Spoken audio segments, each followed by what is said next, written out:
Mr. Money Mike Madness. You are always the first person in here, Mike. I don't know how you do it, man. I don't know how you do it. Braden, not sure you're still in here. What's going on? Just want the Boston Red Sox to improve and have some ideas on how to get it done. Interesting. Mr. Versatility, what's up? Peter, how you doing? Madden, hello. Dill, how you doing? Das, making sure we all know the Red Sox need pitching. Sir, what's going on? Karan? David, I'm going to get to your comment first. I think that's a really, really interesting point, and we are going to talk about that in a second. Little kid bad at basketball practice right now. Don't want to be where you are, Robbie, but I'm glad you're here and keeping an eye on chat. JB, King, Anthony, Genetic, Versatility.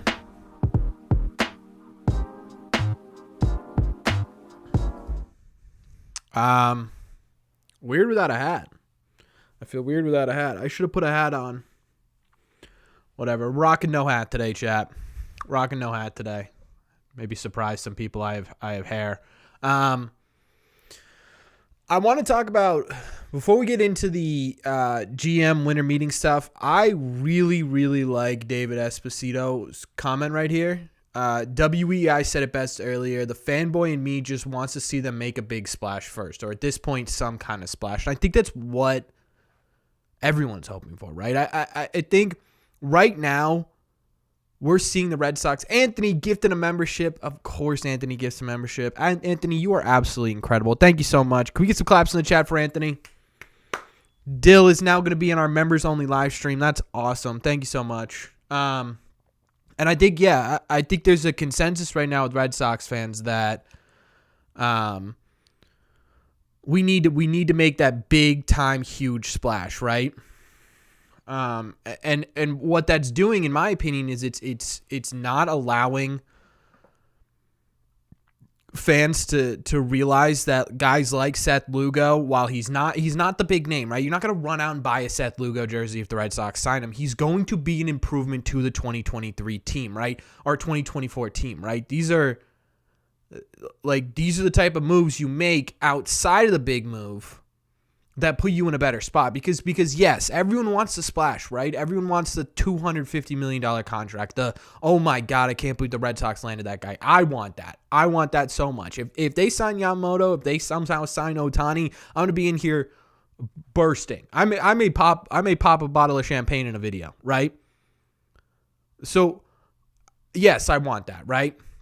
But at the same time, you got to understand that there are moves to be made that are going to make this team better without being that type of move.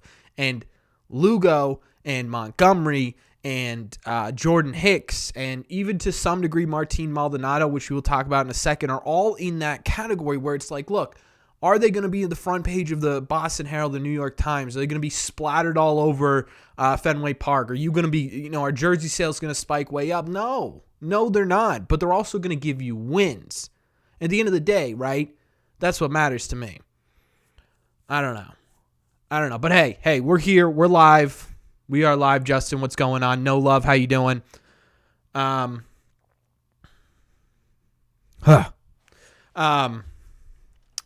the winter meetings, folks. It's the winter meetings. Mr. Fame Fryer, my Padres equivalent. What's going on, brother? If you guys are into Padres baseball and you like what I do over here, check out Fame Fryer. He does a real good job over there for the Padres. I'm doing all right, love. I'm doing all right. I got to be honest with you. This winter meeting's been it's been a legitimate snooze fest. Legitimately. I would love to, King. Ooh, we got two Kings in here. King Higgins and King Stacks. Uh-oh. I would love to. Yeah. Robbie, my moderator, has been here for 8 months as a member of this channel. Thank you so much, Robbie, for being here. I appreciate you. Hit that like button, help grow the channel. Hey, if you're sitting there and you're watching the stream, might as well hit that like button. I think I wouldn't take too much stock into We need me out here. I'll go to if I'm at this point now where I can move away from a full-time job and YouTube and do YouTube and a part-time job, I'll go to winter meetings. But until that, yeah, it's been really, really boring so far. And usually there's at least, legitimate rumors and stuff. We've gotten one about the Red Sox, and we've gotten maybe 3 or 4 semi-interesting things over the last 48 hours. Other than that, it's been dead quiet. And I think it's because everyone's waiting for Otani and Yamamoto to sign, and none of that's going to happen at winter meetings. So I don't know. You know what I mean? It's annoying. Do you think we could get Trevor Rogers from Miami? Trevor Rogers from Miami. Yeah, of the Miami pitchers, Trevor Rogers seems most likely for them to trade. Hey, Corbs, I don't know if you've seen the latest post from Tyler Milliken, but it's definitely relieving, at least for me. I haven't. What is it? The Red Sox can't be worse than they were last season, right? Yeah, they'll be better. MLB has a free agency problem, had to force these guys to sign. I'll be in and out. Is anything going to get this week? I don't know, honestly. Maybe Otani outside of that. I don't know. Thank you so much, Big Four. I appreciate you. Thanks for being here. At this moment, where do we stand with pitching? Like right now on the current team, not good. Exactly the same as it was last year without Paxton and Kluber. Biggest moves this winter weekend. This winter meetings is Kelnick. Yeah, Jared Kelnick. It's been that. Kirby Yates, Eric Freddie. Like there's nothing that been like, wow, we need to, you know what I mean? We need to get there. Yeah, I wouldn't worry. Everyone's kind of worried that all of a sudden we're back to being interest kings. I wouldn't worry about that yet. I think there is going to be a lot. Everyone, right? The only thing people are hearing from, it feels like, are agents. Like reporters are getting their information from agents. They're not really getting it from teams, unless you're Dave Roberts, right? And then you just blow the whole thing up. But outside of that, they're not really getting a lot from teams. They're getting it from agents. So of course every agent's going to tell you, hey, this, and this are happening, right? So we're gonna get a ton of information. What's up, Dennis? We're gonna get a ton of information about this. Do you think they'll let Breslow spend? I think they have to. Yeah, Machado and Harper were the same. Yeah, King, how you feeling about that? That was crazy. I can't believe he did that.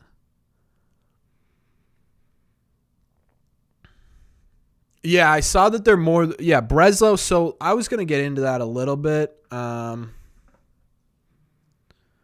I don't know why it's not popping up on here. I signed up for the Mass Live text messaging thread. If you guys want to, that's probably a good idea. You get a ton of information just sent directly to your phone. But Craig Breslow did an interview, and one of the things he said is that while starting pitching remains the focus, second base is something they'd like to work on.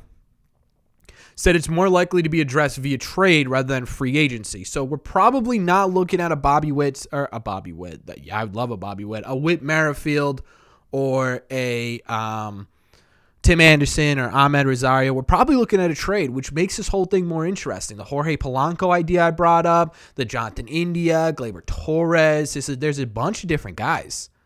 That could be available on the open market for trades. Ha-Seong Kim would be incredible. Isn't Soto rental? Yeah, he's got 1 year left.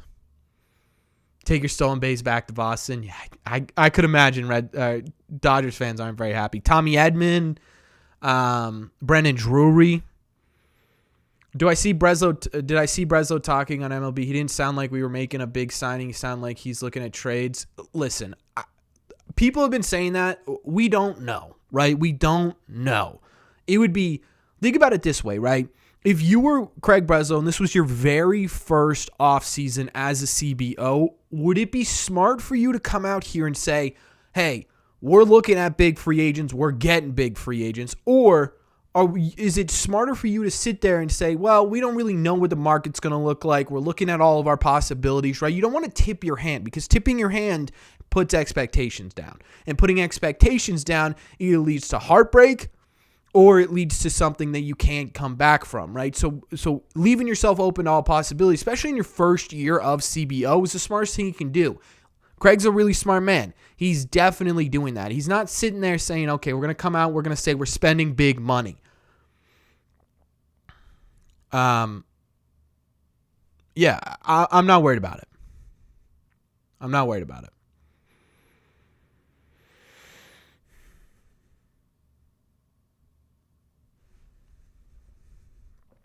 Right? So, I really don't know.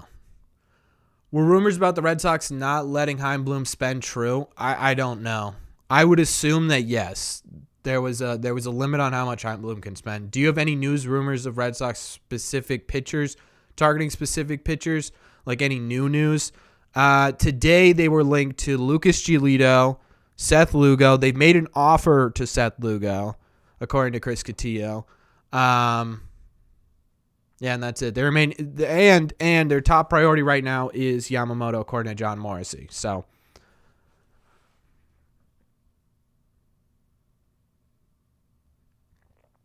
2 years, $28 million apparently is the offer to Seth Lugo.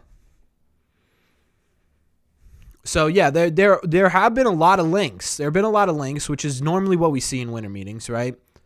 A lot of insiders aren't pleased with hearing that Breslow would rather make farm trades, which cost prospects, rather than... Again, we're talking about one interview, right? He has not made a move yet. To assume one thing without any evidence of anything is jumping the gun.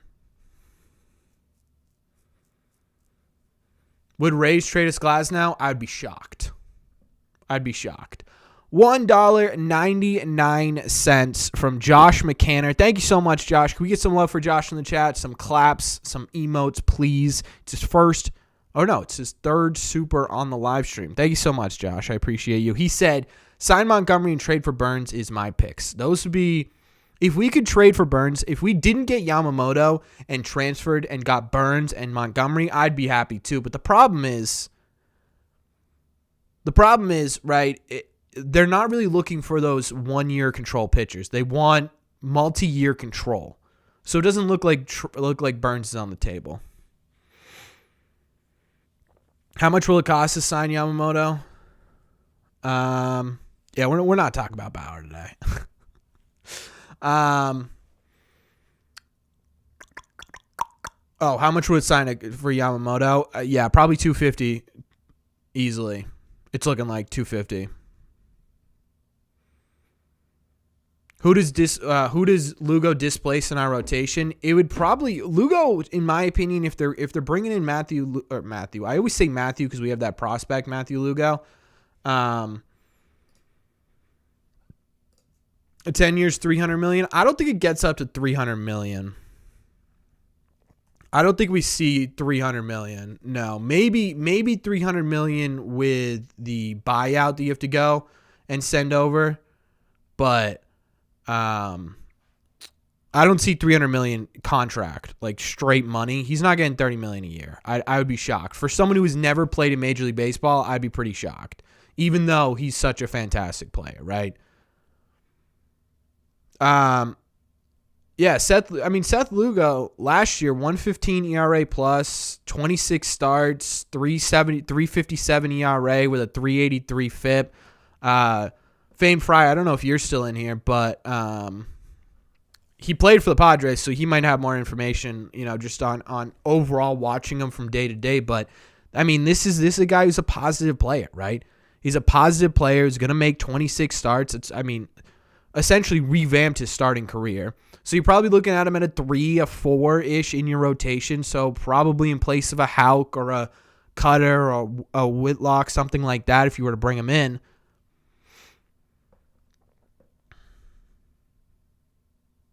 Yeah, I'd be pretty shocked. Do you think Costa is our first baseman long-term? Without a doubt, yes. What about Giolito? Yeah, the Sox said they're in on Giolito, or someone said they're in on Giolito. Giolito's actually the second youngest starting pitcher on the market, 29 going into his age. He'll be 30 midway through next season.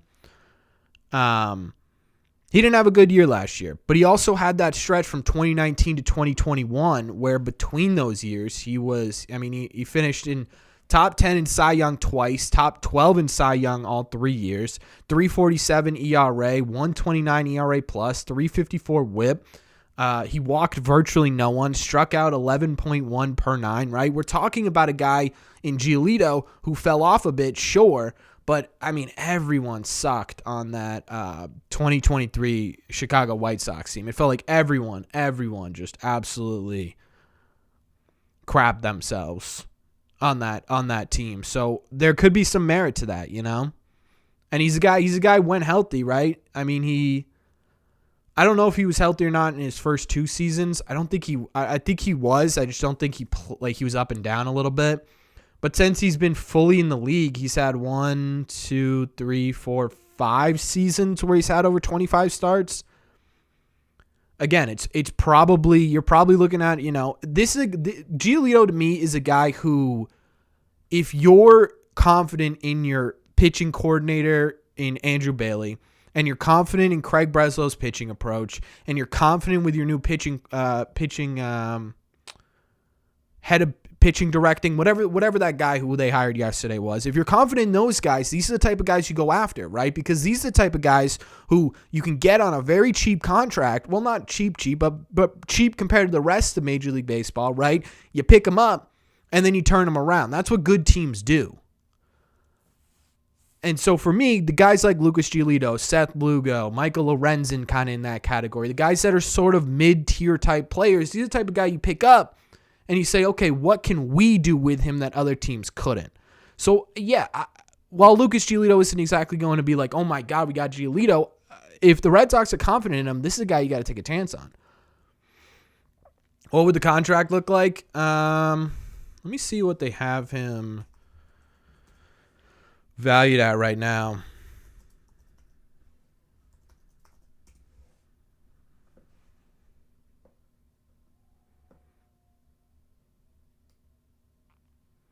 So he made about 10.4 last year. I would say right around that, maybe 12, 13. Probably be what it is. Do I see Kimbrel back in Boston? No. What's up, Steven?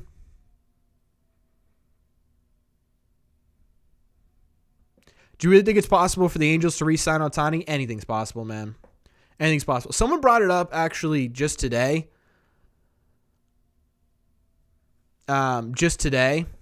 That Masataka, that Otani's extremely detail-oriented, extremely routine-oriented. If the Angels give him money and he can maintain his routine, yeah, I think there's a chance. Matt McCarthy, I don't see Lugo as a real positive signing. We have decent arms in the bottom of the rotation. If Seth Lugo was on our team in 2023, he would have been the best statistical pitcher. So, yeah. Yeah. Right? Like people sit here and they say, oh, it's Seth Lugo. He's not a big name. He's going to be the bottom of the rotation. Yeah, but a 3 or a 4 that has a 3.57 ERA, who walks virtually nobody? What am I missing here that wouldn't be positive to this rotation? So Seth Lugo that much better than Cutter? We can compare. I'll compare their 2023 seasons.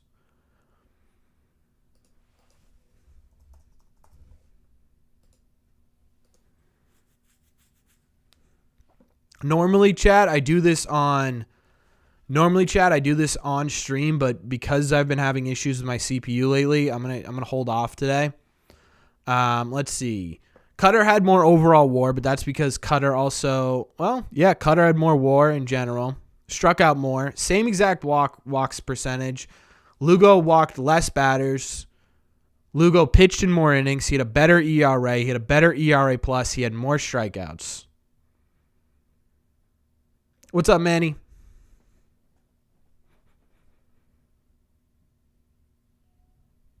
Hey, Corbin, are you concerned at all that the Yankees might get both Soto and Yamamoto? Cora said. Yeah, I saw what Cora said. Am I concerned with it? Of course I'm concerned with it. But, like, at the same time, it's, you sit there and it's like, well, like, how does that change the Red Sox approach, right? What does it mean for the Red Sox? It means the Red Sox still have the same holes, right? The Yankees could go out and they could get the reincarnation of Babe Ruth, And you'd still have to get pitchers on the Red Sox. You'd still have to get better defense, better second baseman. You'd still have to go out and do that. So the approach remains the same regardless of who the Yankees get. Graham, $20 super chat. Can we get some claps to the chat for Graham? Thank you so much, Graham. That means a ton to me. Thank you so much. Thanks for always putting up with my typical pessimistic Red Sox takes. Are you really a Red Sox fan without being a little negative? Graham, thanks again for the $20 super chat. Truly does mean a lot. I love it. I love talking with negative Red Sox fans because I wouldn't say overly positive Red Sox fan, but I definitely, if we're talking about here's neutral, here's optimistic, here's negative, I'm definitely over here, right? So I enjoy talking to people who are negative about the team because it gives me a new perspective on things. Like where I look at it and I say, okay, Seth Lugo coming in would be great. Someone else is like, well, wait a second, he's not that big name guy. We need that splash. And both can be true, right? So I do enjoy looking at the negative side of things. And it's interesting to me because you guys, I mean, at the end of the day, we all love the Red Sox, right? It's just a matter of how we look at things.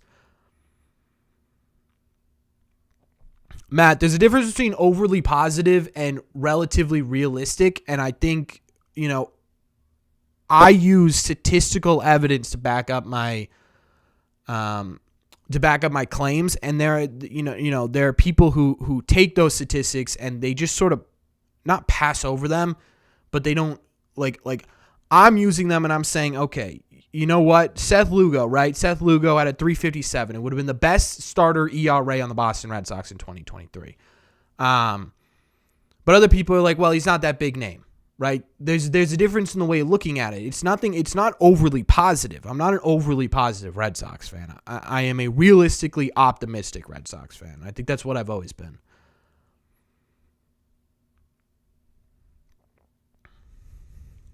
How many wins this season?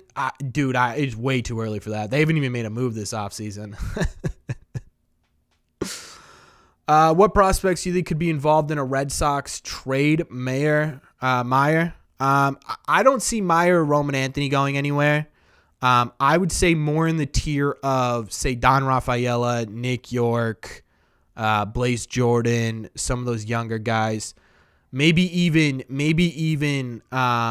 Yoel Cespedes, who I'd hate to see go. I'd say that tier of player right now is more on the chopping block than the tier of Meyer and Anthony. Maybe even Thiel in there as well.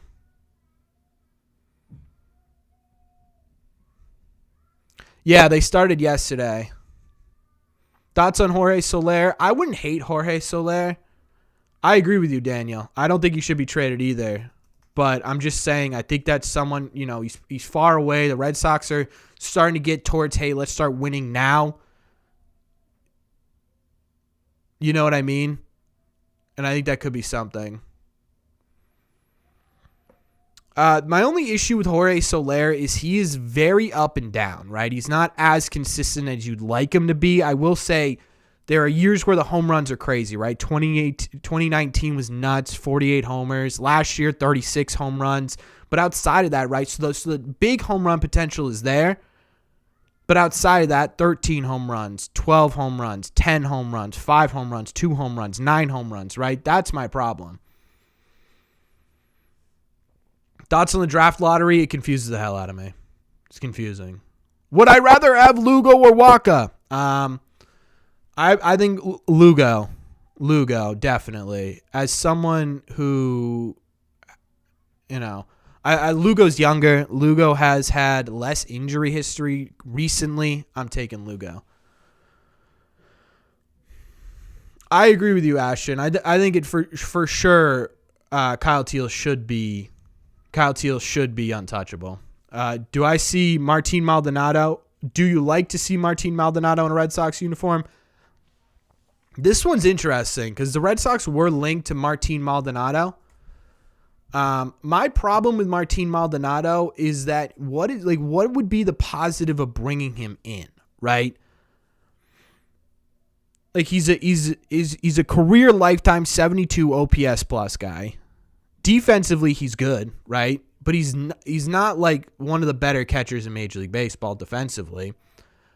He does understand how to call a game, right? And that's important. And that's important for sure. And I think that's why they would bring him in. I think bringing in Martin Maldonado is in order to continuously keep changing the way they approach pitching. But I don't know if there's enough benefit for them to be all in on him. Any teams you'd be pissed off? You'd be pissed if Otani went there. Yeah, kind of the Braves, to be honest with you. Kind of the Braves. The Braves don't need Otani. Like have Otani go somewhere and be the face.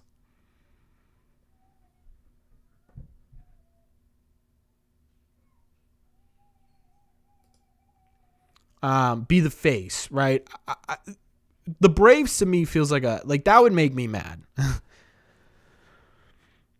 Boston chances the general manager, but they still doing anything. What's the difference between Bloom and Breslow? We don't know, right? They have not done anything. We can't sit here and start comparing GMs when quite literally nothing's happening. Nothing. How would this trade? The Red Sox read Devin Williams. The Brewers received Duran, Cutter Crawford, Nick York. Probably what it's worth. I don't know if their focus is going to be the bullpen. Think Soto gets traded tonight. There we go, chat. Soto traded tonight would be nuts. Maybe live on stream. That'd be incredible.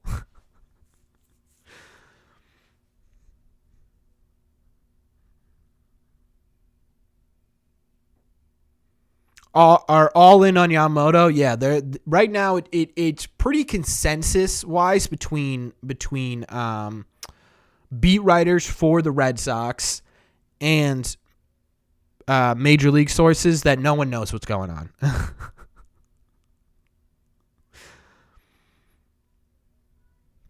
No one has any idea. None. Soto traded to the Expos. JD back to DH. They're not going to go out and get JD Martinez, no. Would love to see some live mood like that. Man, you're telling me. I just want to move. All I want is a move, right? That's it.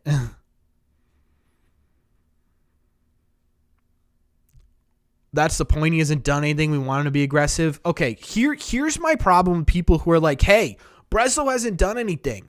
What is going on? Well, here's the big reason why. Right now, teams do not have control over the market. It's not the NFL. It's not the NBA, right? Players have all the power when it comes to free agency, specifically when you have players like Yamamoto and Shohei Otani, where essentially they're looking at it and they're probably going to get pretty similar offers across the board, and now they get to choose where they want to go, right? On top of that, you have very specific instructions from Otani where, hey, look, I don't want anything public. I want to make all my decisions. I want to meet with teams all in private, and then I want to make a move. You've got Yamamoto who's like, hey, I want to meet with teams after the winter meetings. I want to see how the winter meetings shake out, and then I want to make my picks. And so for any team, it's not just Craig Breslow, it's any team in Major League Baseball right now, you're waiting on those two guys, because after those two guys, you've got your market set, right? You know Otani's here, right? You understand how much he's worth. Okay, now a Lourdes Gurriel, a Teoscar Hernandez, a Rhys Hoskins, a Justin Turner, a Cody Bellinger, right? They can figure out where they fit in between Shohei Otani and a replacement level player. That's what's going on right now. It's not that Craig Breslow's sitting on his thumb being like, well, I don't know where to go with this one, guys, right? He understands what's going on, and so does every other GM in baseball. If you haven't noticed, nothing's happened. It's not the Red Sox not doing anything. It's everyone not doing anything. And then you look at the other side of things, on the pitching side of things, everyone's sitting there and they're like, well, Yamamoto's going to get way more money than I am. So I'm going to sit there, I'm going to wait and see what he's worth. And then once he signs, the Giolitos, the Seth Lugos, the Eduardo Rodriguez's, the every single thing here, right?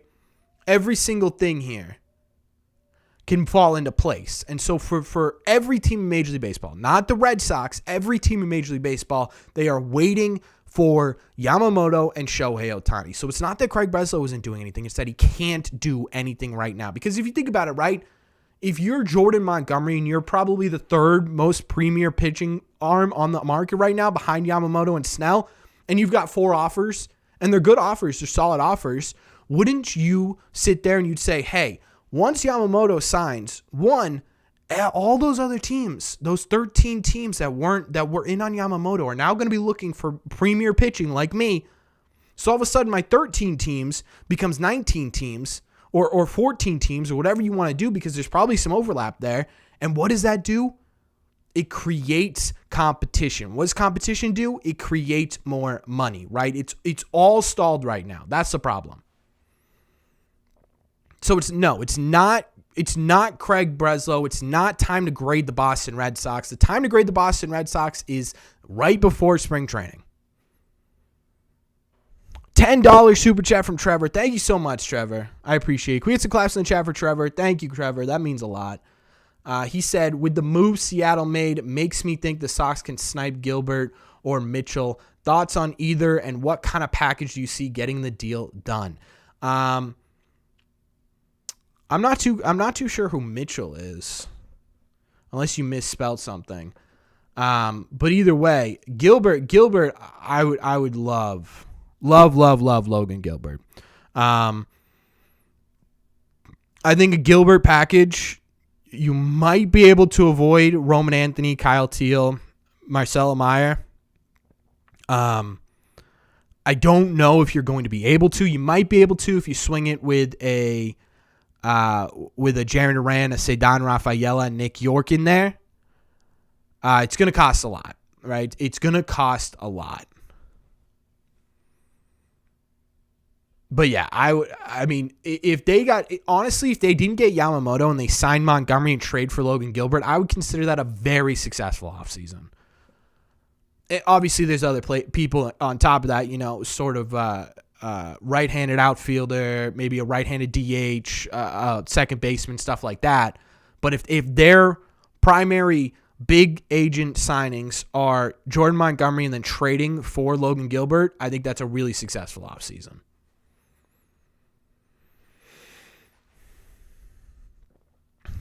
Rumor earlier today was Seattle was looking to move Wu. I'd be in on Wu too. That dude has a lot of talent.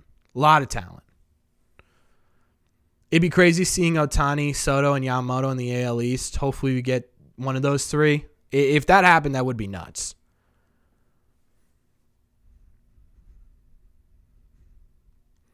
Maybe winter meetings shouldn't have happened this year since Otani. Well, honestly, primarily the winter meetings aren't to just... They are, right? They are to generate trades and free agent signings and stuff like that, but it's also so that, they can get acclimated with new rules. They could talk about the Rule 5. They could do their draft picks. They could do their sort of get ready for the season with me stuff. So it would have happened either way. Do I ever see MLB allowing draft pick trading? No, I don't, because there's just so much volatility in draft picks. They really wouldn't be worth a whole lot. $600 million for Otani is nuts. Yamamoto 350 plus posting is totally nuts. I don't think it'll be 350 plus.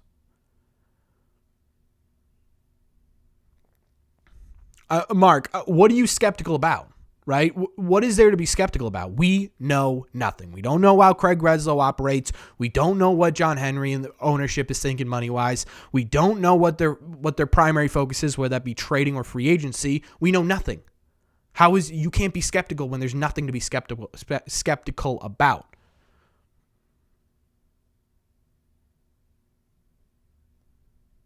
What's up, Wes? I hope we can get Tyler Glass now. I wouldn't get my hopes up. The recent past, but again, right?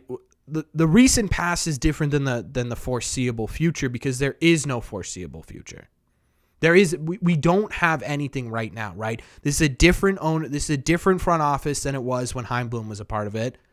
This is a different philosophy. It's a different everything, right? And there has not been a single move made. So it's hard for me to sit here and say, yeah, what do you mean I don't know that?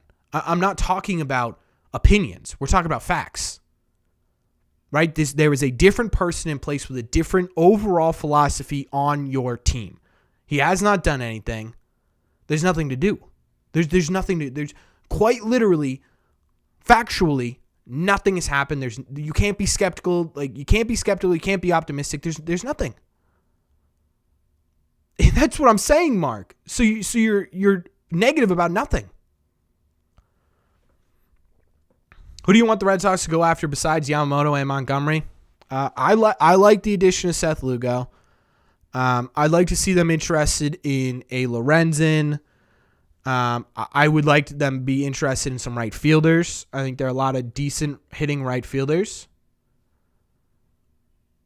Just nothing we can see yet. Exactly. Yeah, exactly.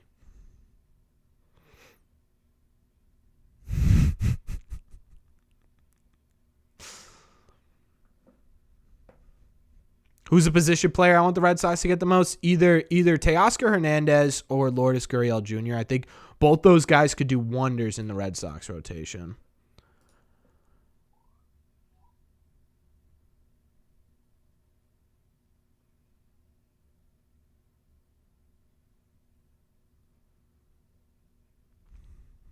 The source confirms Red Sox are in on Lucas Giolito.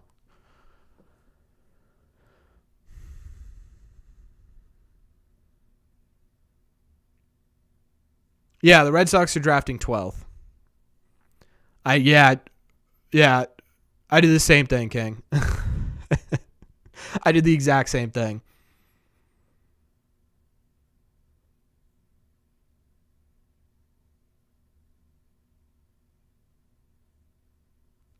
I'm sorry to hear that, Dennis. I hope you're doing all right. I'm happy you stopped by. I hope the rest of your night's good. Would like to see them go after Juan Soto or Dylan Cease. Don't get your hopes up. When do you think they'll make a trade or sign someone? Well, it's either going to be after Yamamoto signed, when Yamamoto signed, or it's going to be before, and they're just not going to go after Yamamoto. I have no idea. What's more likely to happen? The Red Sox making a big trade, the Red Sox making a big signing. We did already make a trade. That's a good point. Is Stroman a player you'd like in Boston? I don't know. Stroman's a guy who I would be extremely interested in seeing what he could do, but I don't know if he fits Boston well. I think we see the Red Sox make a big signing. That's fine, Fester. It's not going to be Boston. Why Maldonado for catching? I think, some people have said it best, and these aren't my words, but I think they make the most sense. The Red Sox are trying to revamp their pitching, right? They're trying to not only bring in outside pitching, but also retool the guys that they already have on this rotation that should be better pitchers, right? Bayo should have been better for the entire year last year. He was amazing for, I would say, 3/4 of the season. He should have been amazing for the entire season. Tanner Houck should have taken a step forward. Whitlock had injuries, so that's a problem. Cutter Crawford had the makings of being a great pitcher. He should have taken a step forward, right? It's about taking those guys and bringing them to another level. And so when you're looking at how to retool these guys, one of the things you could do, one of the many things you could do, and one of the main things they're probably going to do is get a veteran catcher in here who's been successful at catching a lot of really, really good teams, or a lot of really, really good players, right? Justin Verlander, Framber Valdez, Garcia, a bunch of these different types of pitchers in Houston have been really successful. And Martin Maldonado has that experience and that knowledge. He doesn't have to be your everyday catcher. I'm not saying that. But if you're looking at the way the Red Sox retool, one of the things they could do is bring someone in like that. Martin Maldonado's had a lot of success. It makes some sense why the Red Sox would be in on Martin Maldonado. Is it a perfect fit? I don't think so. Manny Machado for Devers trade. Eric, what are you doing? What are we doing? Lugo or Giolito?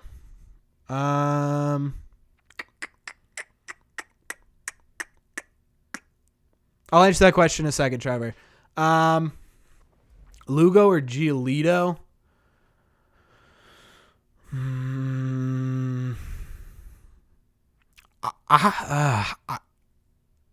Lugo's had the more recent success, but I think Giolito has the higher ceiling. It depends on my thoughts are it depends on if Andrew Bailey and Craig Breslow and I forget the guy's name who they just brought in truly believe they can get what he is out of it.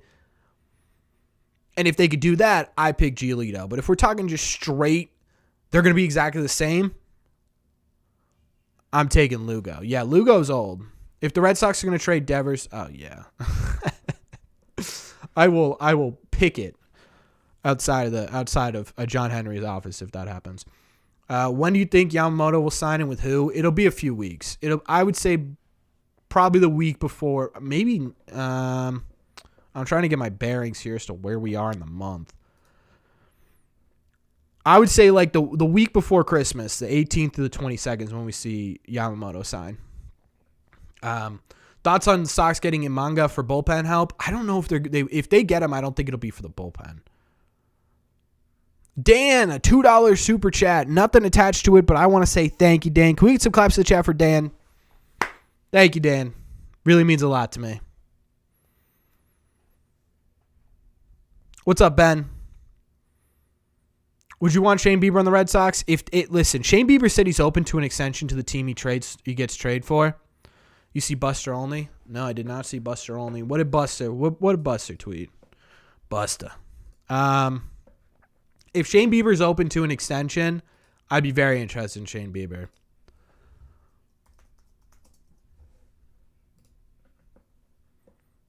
Oh, article on Otani. I agree with him, right? The secrecy with Otani has made this offseason extremely dull. That's the problem. What's up, Ben? Why would the Red Sox want to trade Devers for? Eric's just causing trouble. He likes to do that. Can they package Doogie for any pitchers in Seattle with a combination of their pieces, not including the top 4 untouchable prospects? Not including the top 4 is tough.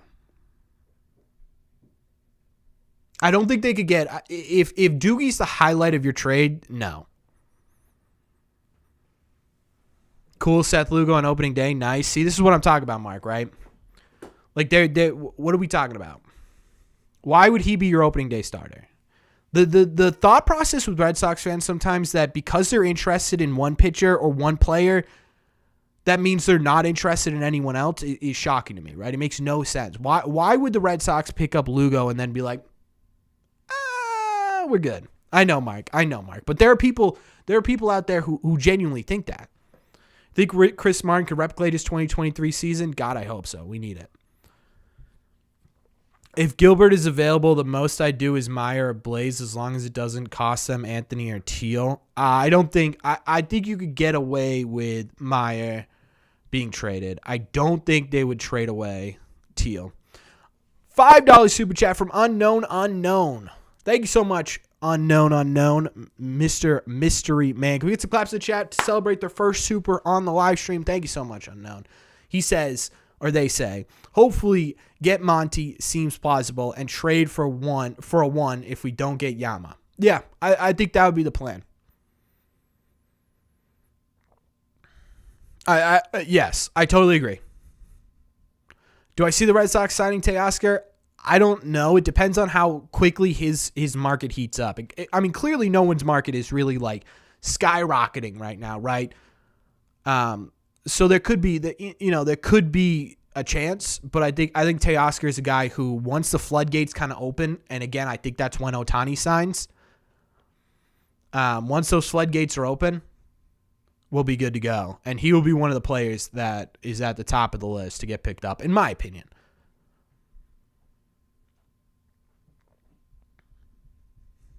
Yeah, King, that's estimated arbitration. Duvall or Turner, should resign? What players or prospects would you trade for Gilbert? Honestly, I wouldn't trade a lot for Gilbert. I'm sorry, Gilbert. I don't know why I was saying. I don't know. I was thinking Glasnow when you were talking about that.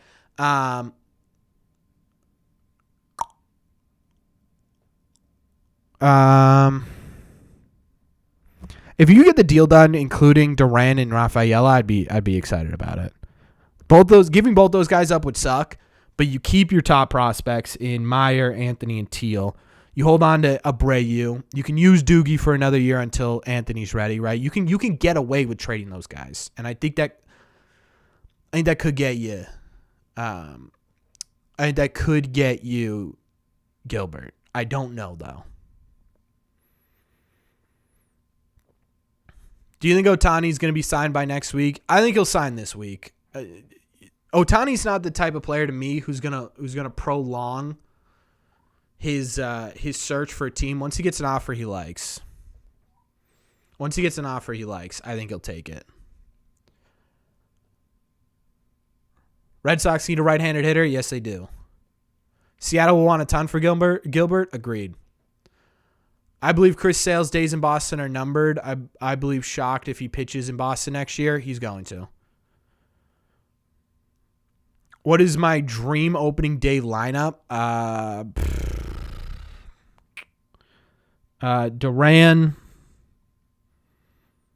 Trevor Story, Duran, Devers, Trevor Story, Casas, Massa, Lourdes Gurriel, 6, 7,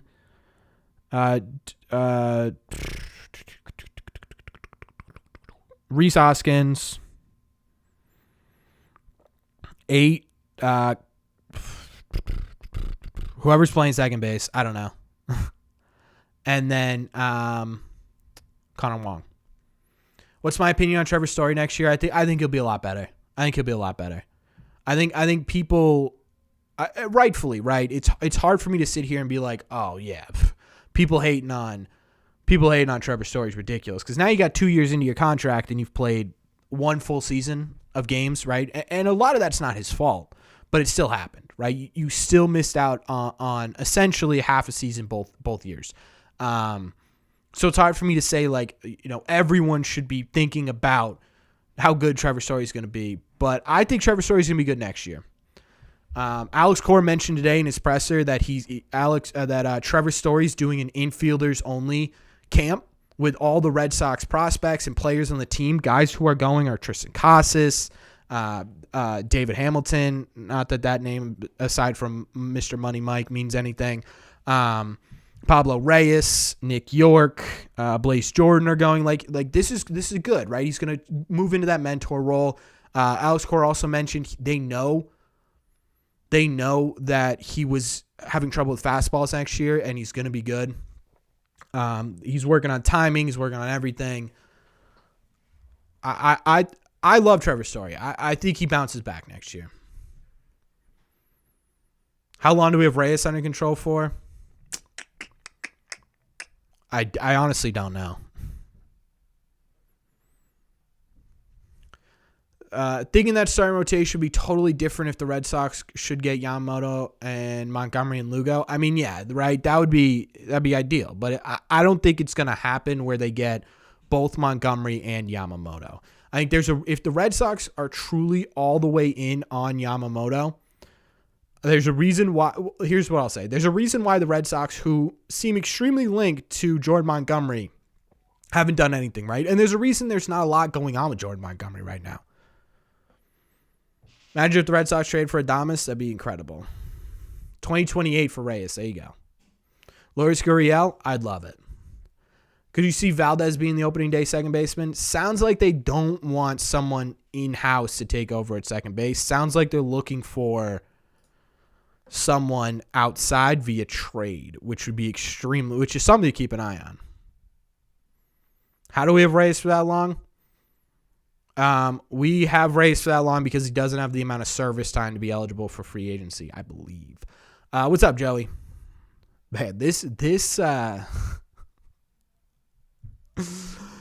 David Roberts thing is cracking me up, dude. The fact that he's just straight up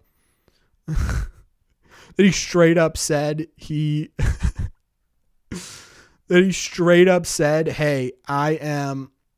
we met with Shohei Otani when that was the one thing he was told not to do is hilarious.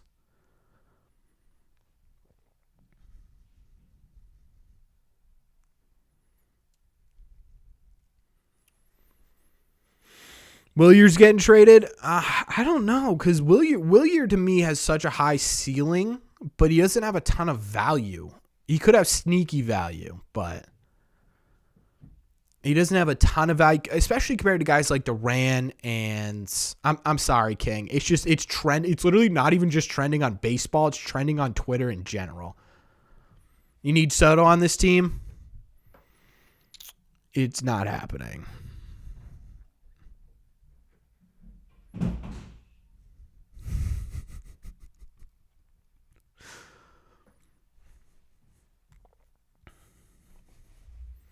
You think we'll extend Costas this offseason? They better. Listen, just do something. Do something exciting like that. That'd be incredible.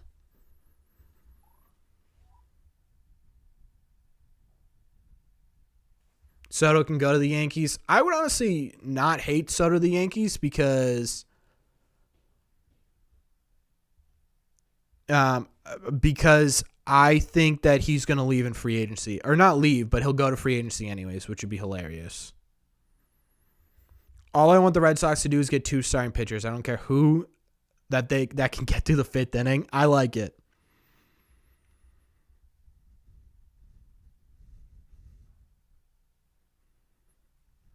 Trade Randy. That'll be improved power. Get Lugo and a first good batter. I don't see the Rays trading with us. I don't see the Rays trading their essentially franchise player for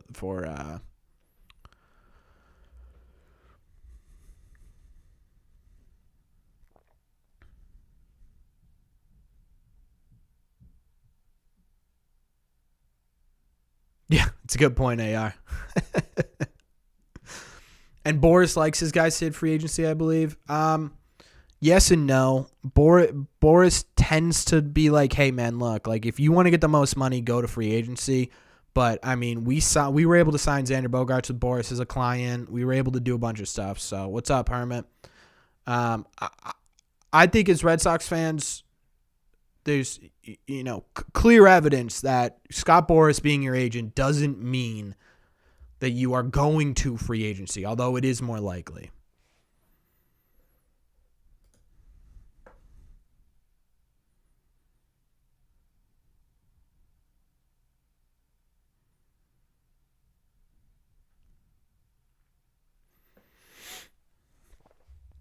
What trade do you think will never happen but would be ecstatic if it did happen? Is Movember over? Yep.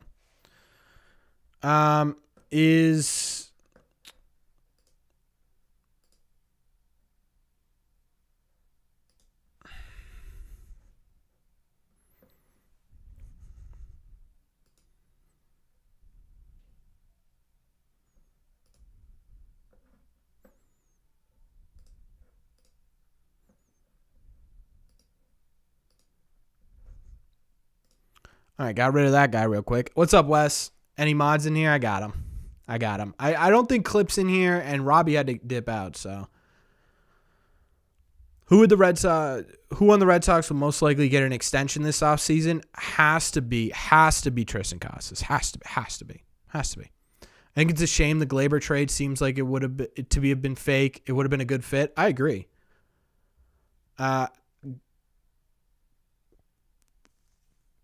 Just got back. All right, Robbie, be on high alert. I don't know how many people we actually have in here, but chat's going pretty fast, so I'm assuming we've got a pretty decent amount of people in here. Just be on the lookout for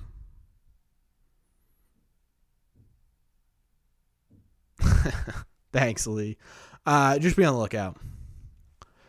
Let me see. Has guys already talk about how tight-lipped the brass has been? A little bit.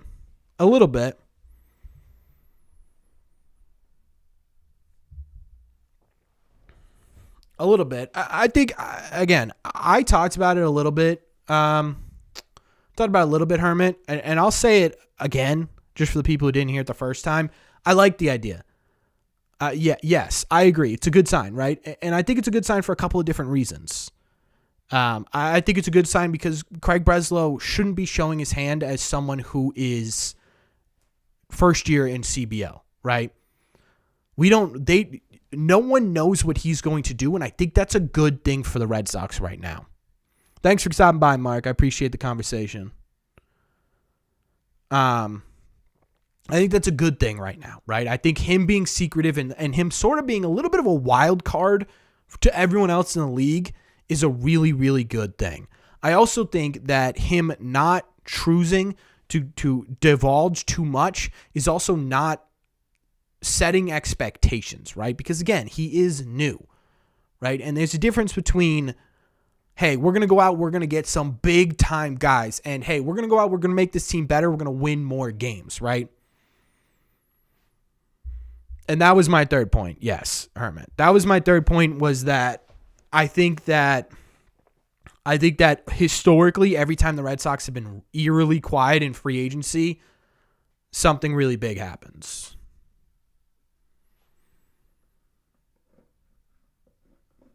Hector helping us out by tagging some stuff. I don't know if you're in here, Hector. Yeah, go for it, Jackson.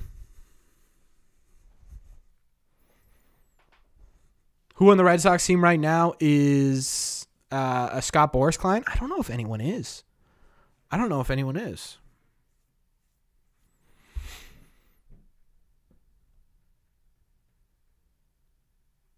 It's a possibility, AR, but again, we don't know, and I think that's a good thing. Yoshida is? Yeah, Yoshida is.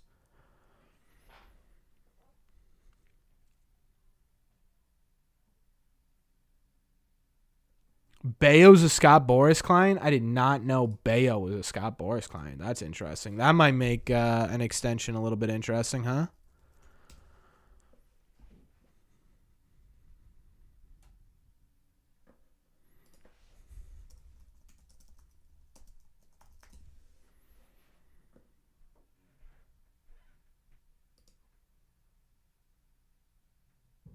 They don't have his agent listed anywhere.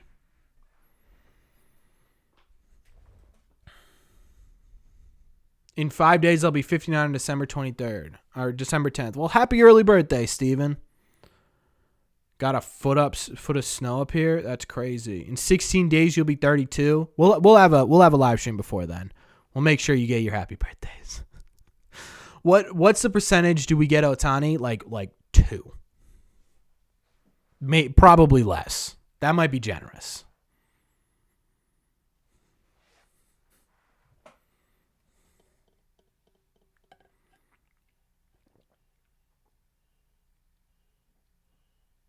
Extend Duran. The problem with Duran is he's 27 years old, right? So he's not going to be a free agent until he's, I believe, like 33 or 34.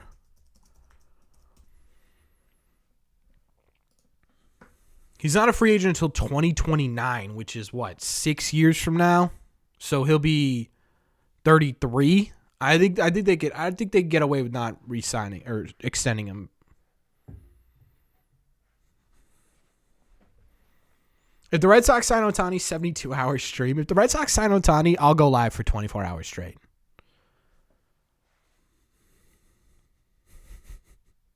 Would you be upset if they do get Otani and not Yamamoto? Nope. Weird one that I haven't heard anything talk about. But what do you think about Pete Alonso? I don't know. Excuse me. It doesn't seem like the Mets are going to trade him anymore. I would definitely be interested. I think depending on the problem is it depends on how much he's worth, right? Definitely no to your first one. Kirby for Duran, York, and Anthony. That's probably what it would take, yeah. Springer for Houck, Story, and Blaze. That's not going to happen. That's an interesting offseason, Guillermo, but I mean, that is destroying your farm system in one offseason.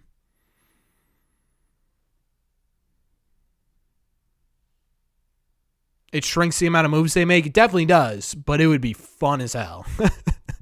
It would be fun as hell to have Shohei Otani in a Red Sox uniform. Marlins pitchers seem like the ideal fit for young controllable arms. Agreed. Yeah, I would pay attention to the Marlins. I would pay attention to the Mariners. I would even a little bit pay attention to the Diamondbacks, although I don't think that's going to happen.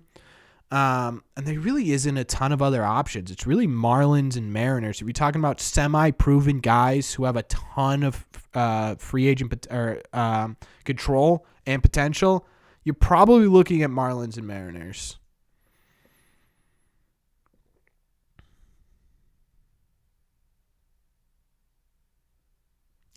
Yeah, no problem, Steven. Are there any big free agent starting pitching next year? Yeah. Yeah. Corbin Burns is sort of the highlight of that. There's more. I'm looking at it right now. 2025 is going to be an interesting year because 2025 you have a lot of starting pitching still too. Tigers is one to keep an eye on. Zach Wheeler's an unrestricted free agent next offseason. Glasnow.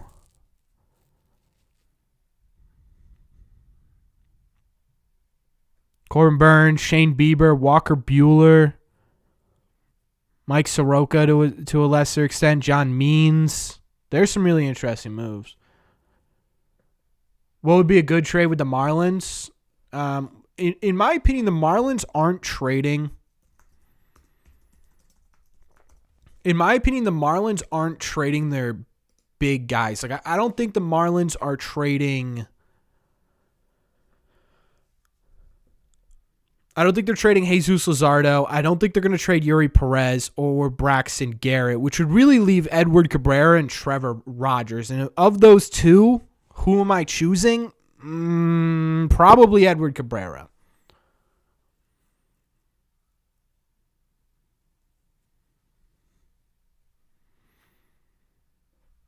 I think they make a big trade, but only move one of Anthony Maiartia. Which one would you move if I had to get an ace?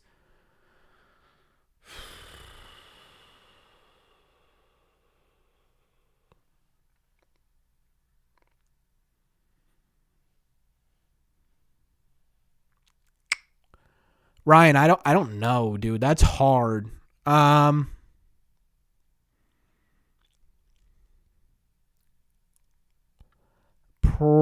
Probably Roman Anthony. Yeah, the Red Sox have a ton of money coming off the books next season. Love to get a rise. I don't think they're going to trade a rise. If the Red Sox can sign their pitching targets during the winter meetings, you will start to hear rumors the Red Sox making trades for a right-handed impact bat. More so trades for a second baseman. Doesn't sound like they're going in on the trade market for a right-handed bat.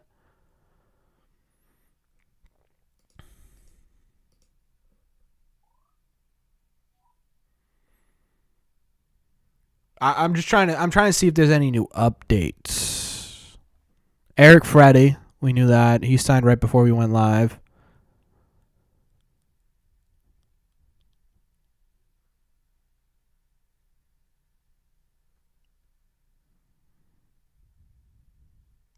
Anniversary of Chris Sale getting traded. That's about it.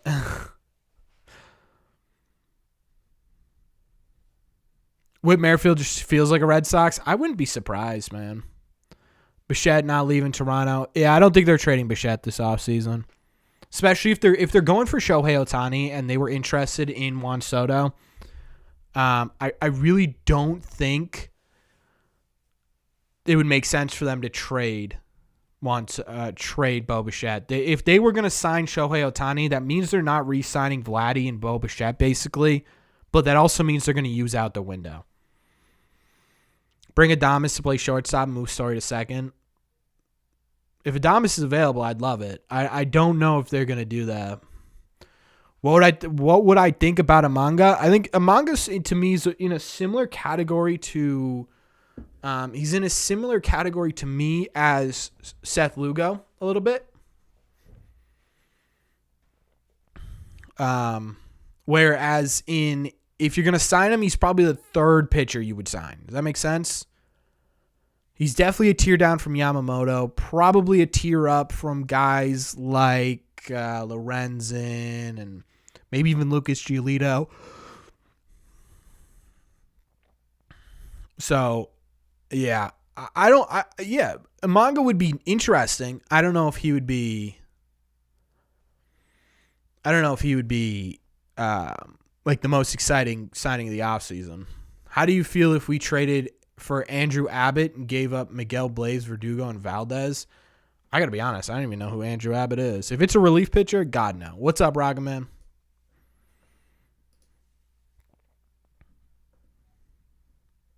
What would it take to get Bieber? Not a ton, actually. Not as much as you might think. Andrew Abbott. Only played in 2023. Played for the Reds. Did he start? Starter, 387 ERA, 420 FIP. I don't think so. What would it take to get Bieber? Yeah, it wouldn't take a ton. What do I think about Bauer? We're not going to get into Bauer. I don't want him here. I'll say that.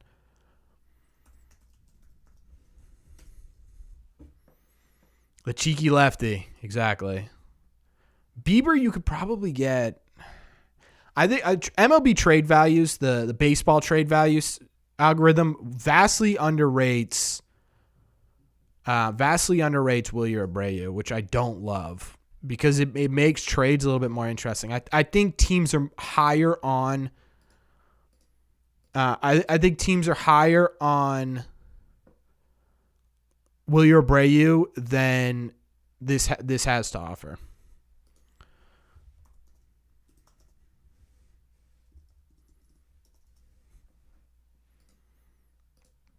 Honestly, you could get. I mean, value wise, you could get Shane Bieber for Doogie straight up. Guardians aren't gonna want that.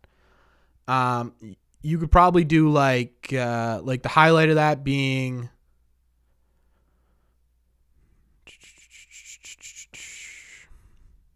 like some of these guys I really don't want to get rid of, like Brandon Walter. You could probably do like I would do like Wilyer Abreu. And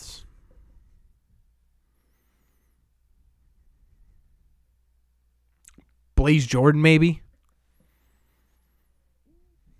Saw a rumor today that the Red Sox are interested in Yamamoto. That interest would be true.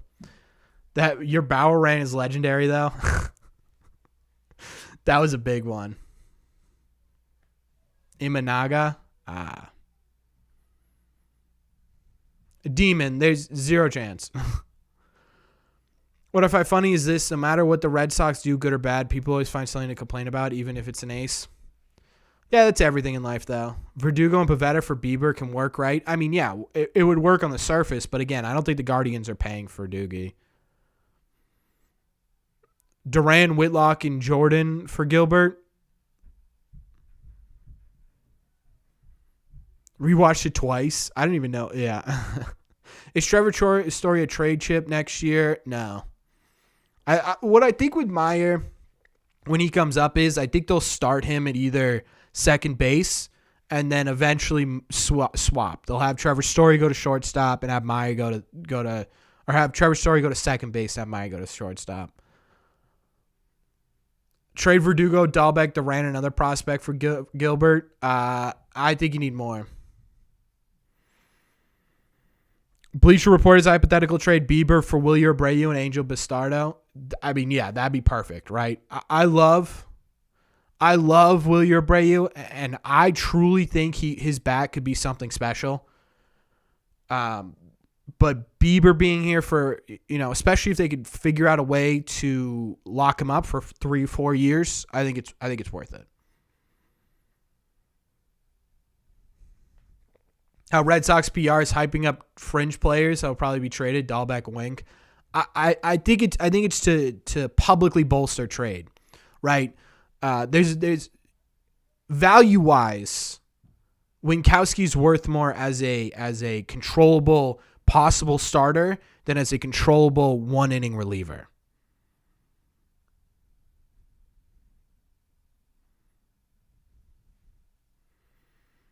And I think the same for Bobby Dahlbeck, right? Instead of a fringe 4A type player, if you say, hey, man, look, like we're expecting this guy to take innings at first and third base over the course, even the outfield over the course of our 2024 season, there's a big difference.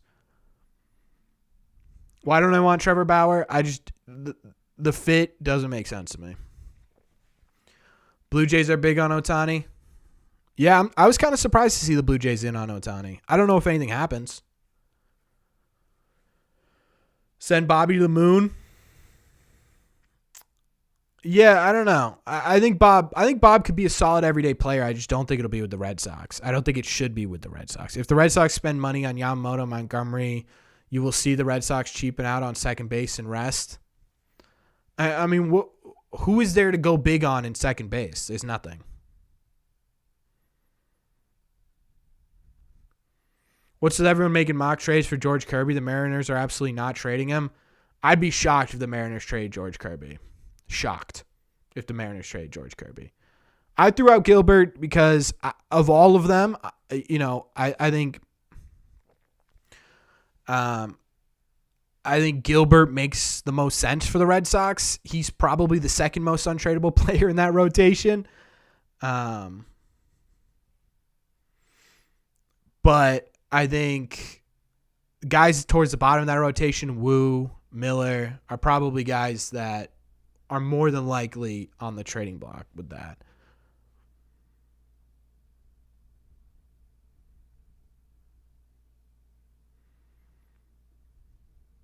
Was Gilbert ever made available or listened to? No, just threw his name out there.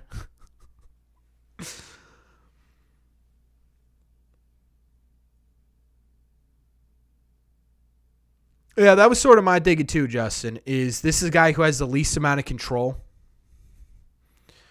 compared to George Kirby, compared to Wu, compared to Miller, I believe it is. So that was kind of why I thought if the Mariners are thinking about trading for legitimate outfield players, and they want to use some of their rotational depth, Gilbert to me makes more sense.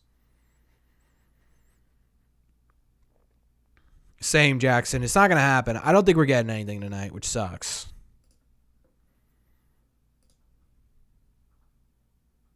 Hector, I just saw the tweet you sent me. Yeah, I mean, I'll honestly probably make a video about this tomorrow. It makes sense. Yeah, Jackson. That's why I think that, this time of year you're going to see a lot of weird things come out of a lot of people's mouths, and it's because they're trying to either hype guys up or simmer guys down. They're trying to make it feel as though either someone's better than they are or worse than they are to differ with trade packages. Staying to the Red Sox and Yankees get Otani and Soto. Ugh. Ugh. Please, God, no.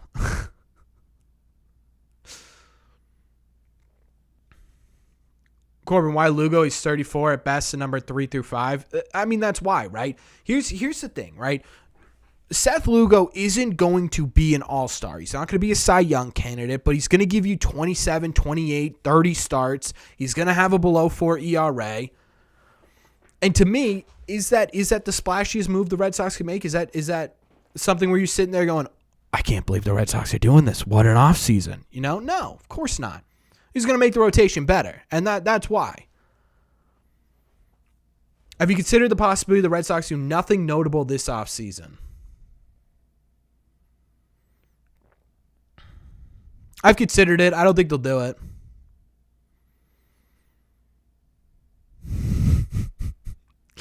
I know it's now being downplayed, but I really want Jordan Hicks. When I saw that too, I got a little excited. Hicks is a flame thrower. He fits perfectly into what Craig Breslow was talking about guys he really likes. This is a guy who could probably pretty quickly take over as your closer once Kenley Jansen's over. I mean, this dude, 3.29 ERA between the St. Louis Cardinals and the Blue Jays last year, 1.32 ERA plus, 3.22 FIP. He had a lower FIP. He was striking 11.1 guys per 9. He was walking a lot. He's a known walker, but man, it'd be incredible. How do I feel about Edward Cabrera or Keller? Cabrera, I'd love. Keller, not as much, but I would still like it. Right, Lugo would have been our ace last year. That's the point, right? It's not gonna sell tickets, but it is gonna win more games.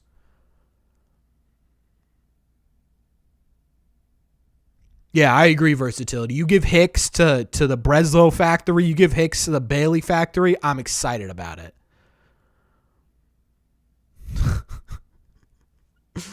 Good point. What teams can actually leverage pitching depth this offseason? The Mariners can, the Marlins can, the Tigers can to some degree. I think the Pirates a tiny bit can.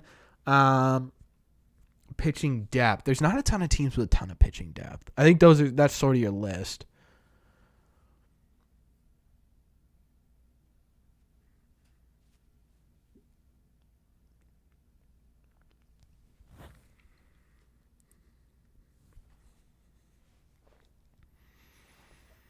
Seriously, I have concerns. It depends, right? If they sign Lugo to a 2-year deal with an option after 1 year, I'm okay with it, right? You think Houck is a closer after Kenley? No, not yet. I think if they don't have, if it's internal options, I think they'll try out John Schreiber. And I think they'll try out Whitlock before they try out Houck.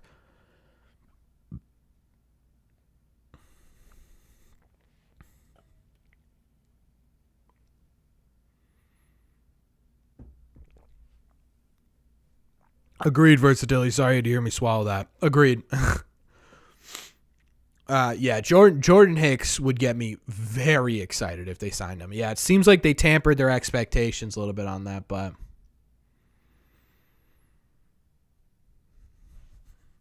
it depends on who it's paired with, right, Chance? A 34-year-old paired with a 25-year-old and a 27-year-old via trade is much different than a 34-year-old paired with a 33-year-old paired with a 36-year-old like we saw in 2023 with Kluber, Paxton, and Sale, right?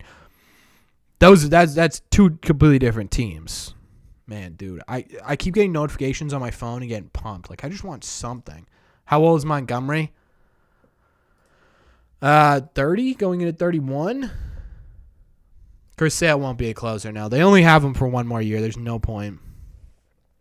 All right, Breslow and Bobby Dahlbeck being a trade candidate. I think teams are in tune with some of those underlying metrics that made him really valuable.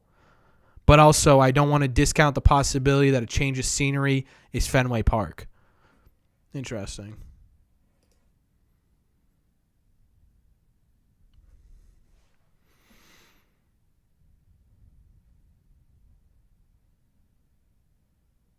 Mike, what?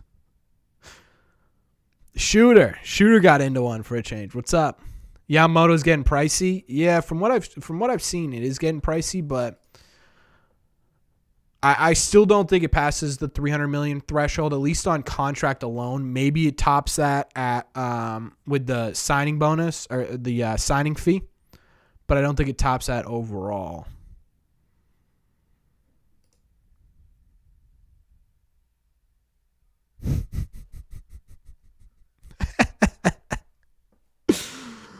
More on Shohei Otani Dodgers meeting. For what it's worth, team officials were obviously very surprised David Roberts disclosed it and is uncertain how it might impact things. But they weren't panicking either as they continue to pursue their top priority. That is so funny.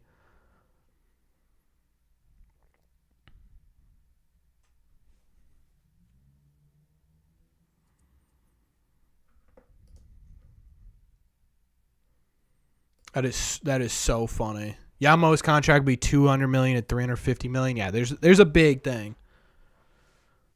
He's getting ridiculous with these shenanigans. I'm kind of on the fence of this, right? What's up, Action? I'm kind of on the fence with Shohei's approach to free agency because on one side, right, it's entertaining. The fact that no one's allowed to talk about it, it's just silent until all of a sudden one day, boom, right? You're going to get the biggest contract in baseball history, and then floodgates, all hell's going to break loose. Everyone's going in, everyone's going out, you know what I mean? But on the other hand, it's like, well, up until that point, no one else is going to sign. So you're talking about essentially nothing, right? You're just sitting there. You're just sitting there guessing, right? And I know people are sick of me on this channel being like, hey, this is a trade candidate. Hey, there's some interest in this guy, but that's the only thing to talk about. Right now, the literal only thing to talk about is hypothetical. It's like tomorrow's video is either going to be on a Shane Bieber trade proposal or it's going to be on everything that we've heard so far at winter meetings. I don't know which one you guys want. I don't know which one you guys want.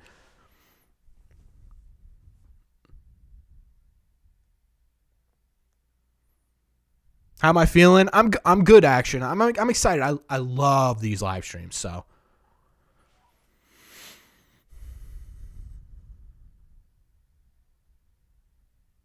Appreciate it, Lawrence. Who do you see the Red Sox drafting in the Rule 5 draft, and also what is the Rule 5 draft? Rule 5 draft is basically after a minor leaguer has spent a certain amount of time in minor league baseball, they get put into a draft where other teams can pick them up and see if they fit on a big league roster, right? We got Garrett Whitlock that way. The Dodgers got the Tigers got to kill but do that way, right? It's to give an opportunity to guys who are just sort of either log jammed in the minor leagues or just can't get an opportunity with their team. Merrifield, Hoskins, Lugo, Giolito, plus trading Verdugo for a right-handed outfielder this offseason. I would say, I'll tell you what, I don't think Merrifield's coming to the Red Sox anymore. I still think it's a really interesting fit. But I think from everything it sounds like with Craig, who was pretty open tonight, saying that, basically saying, what's up, Kenneth? Basically saying that he's looking to trade for a second baseman. I think they're going to be looking for control at second base, which is interesting.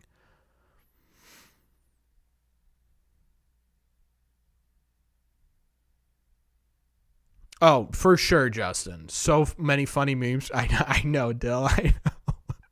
I appreciate it, Hermit. I appreciate it. He spoke tonight. He spoke right before, basically, they headed out. What's up, Craig? You look relieved to get rid of the mustache.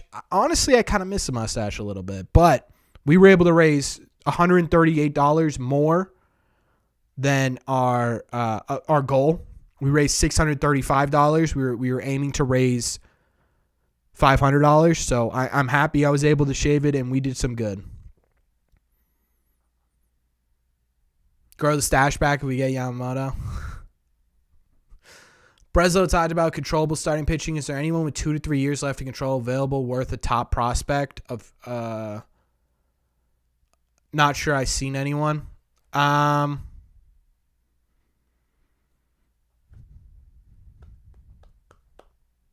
actually, my girlfriend does kind of miss it a little bit.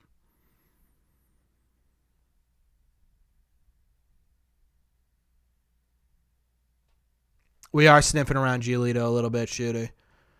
I think you look at towards like Edward Cabrera's, Taylor Rogers, Brian Wu. My hope would be Logan Gilbert, but that's sort of like my main goal if we're talking in terms of controllable starting pitchers.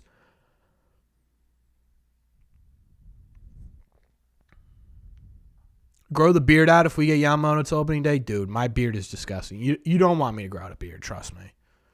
Am I going to do a live stream with the Sasuke Yamamoto?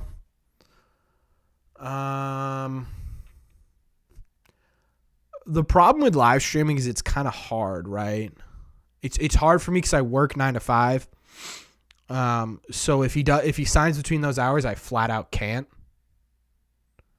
I flat out cannot. So I'm not going to make any promises.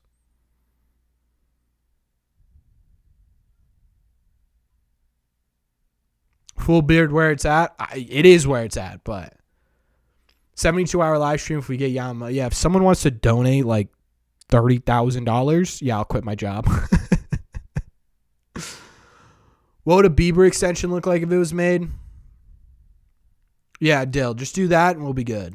Bieber contract ideally would be like 5 years, like 18, 19 million a year.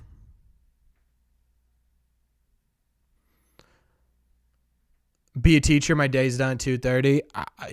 I don't know how you do it, man.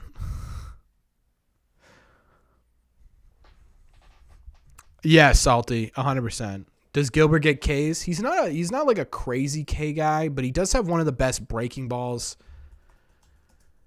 in all of baseball. He doesn't walk anybody. Yeah, he's got an 8.9 K per 9 per career.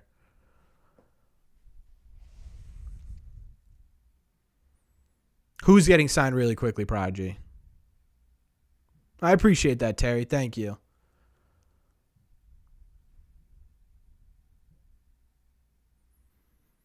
Not even a question, Tyler. Yamamoto.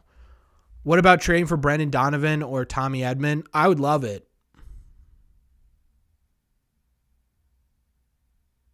I'd love it. But I don't think St. Louis is looking to trade middle infielders. Looks like they're trading outfielders. Yeah, isn't that crazy, Shooter? Bieber's last year, yeah. Bieber last year was not pretty. It wasn't terrible, but it wasn't pretty. I think he did better towards the end of the year. Let me look at his splits.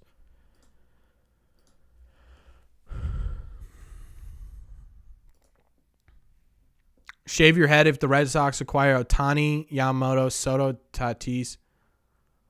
Someone mentioned Bauer. No, I don't want Bauer. That's all I'll say. No, he's about the same both halves.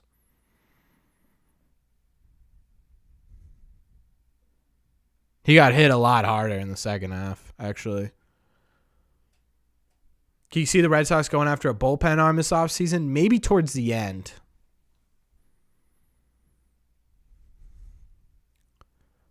Yeah, it sucks. We were between Cleveland and Cincinnati. We got nothing, and they were... Yeah, I know. Bauer would be entertaining? No. No.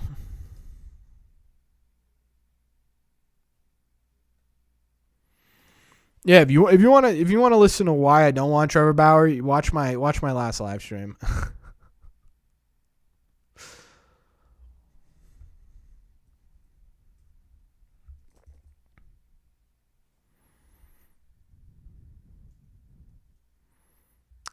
What was I looking up? No, Prodigy, I will not be doing that. What's up, Scott? There was something I was about to look it up, chat. Someone distracted me. What was I looking up?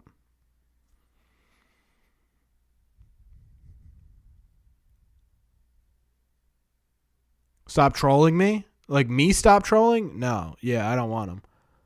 Oh, I was going to do Baseball Savant.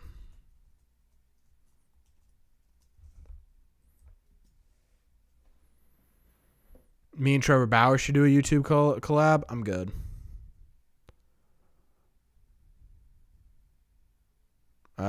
Shane Bieber.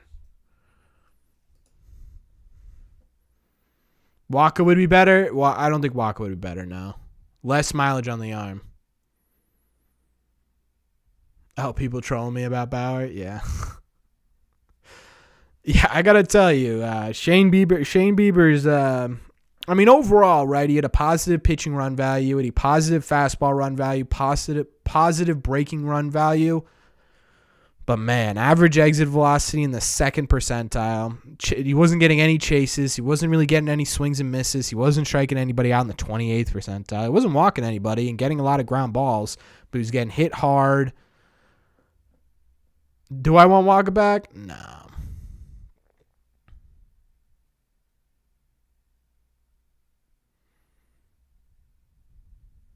Alex Reyes was the other person I was looking up.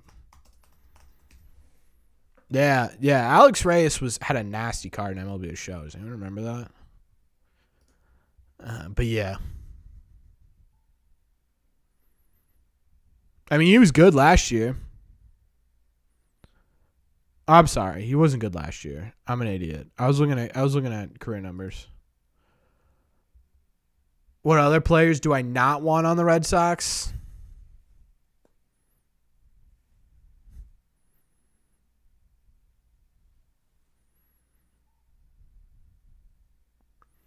No reason to think Waka causes issues. I don't think Waka causes issues. I just think if we're talking about him or Lugo, I'm taking Lugo. Lugo's got less wear on his arm, and Lugo's been healthier recently. When do you think we get some Red Sox signings? Probably right after Yamamoto signs.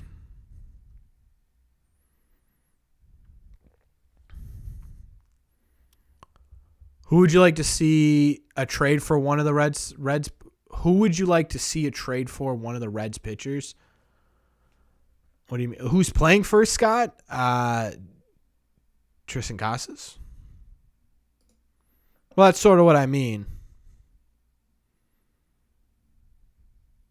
Oh, no. I don't think Michael Wacha's got clubhouse issues. Do I think last season damages Kluber's Hall of Fame chances? I don't know how much. I mean, Kluber was a great arm, and he'll probably be on the Hall of Fame ballot. 2-time Cy Young Award.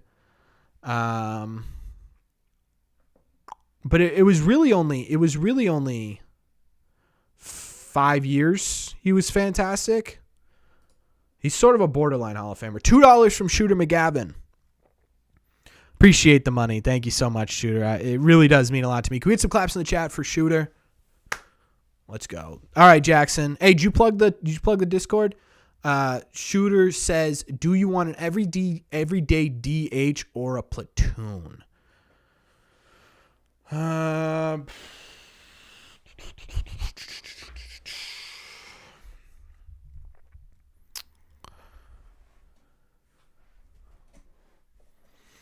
would say, is there a way to do a mix? Is there a way to do a mix, right? Because I know it sounds stupid. A mix between a platoon and a DH is just a platoon, but I would be interested in a guy who 75% of the time can play DH and then have some ability to play the field. Does that make sense? Like a guy who's not restricted strictly to DH, but is mostly DH. Yeah, Teoscar, Rhys Hoskins, even Justin Turner to some degree. Yeah, that'd be my answer to that, Shooter. Again, thank you for the $2 donation. I truly appreciate you. Our whole roster's full of DHs. Such a boring take. Sounds like Turner. Yeah. Did I subscribe to the Fenway Rundown text program? I did. I really like it, actually. I think they're doing a great job with that. Like Ortiz. I mean, the problem with Boston is people expect them to have an everyday super big DH. Is there a Discord? There is a Discord. I can't get to it right now, I don't think. I don't know if I'm logged in on my computer. Let me do that. Jackson, it might be...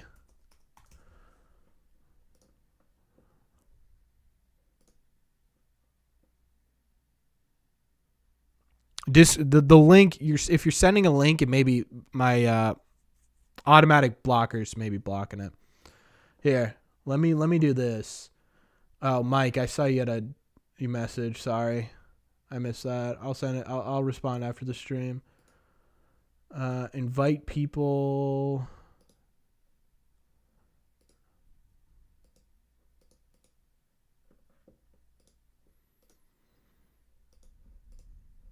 Here's the Discord link. Yeah, I'm sure you have. It's blocking it.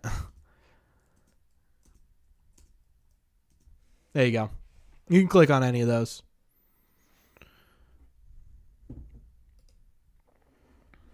Man, there's still nothing.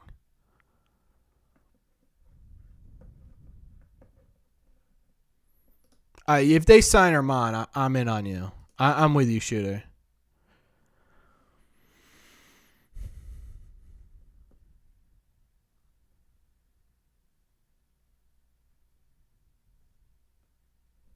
Yeah, this is brutal. I had planned this winter meeting stream for like a minute. I was so excited. I was expecting us to get on here and be talking about potential moves and rumors. And I mean, there have been some, right? We talked about Giolito. We talked about Seth Lugo. We talked about Martin Maldonado. But there's nothing concrete. The only thing I know is that they did submit an offer to Seth Lugo. We know that. Yeah, Jackson, I was literally just thinking that. I might do that. Robbie's live. Otani is doing me dirty, man. Otani is doing me dirty. Yeah, there were some signings today. It's not like it was empty, but starting pitcher or reliever, you could be both. I think they would sign him as a starter.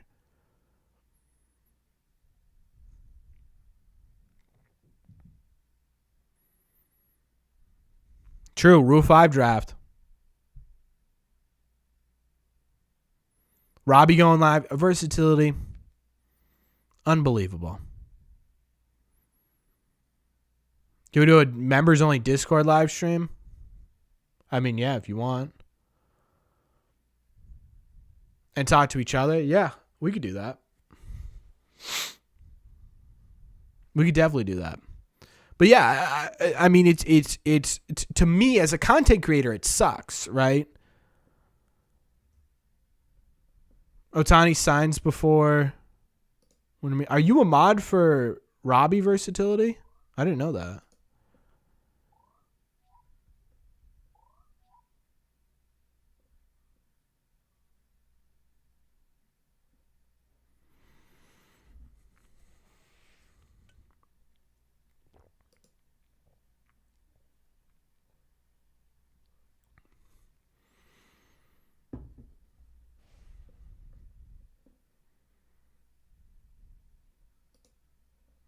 Versatility's a double agent. Apparently he is.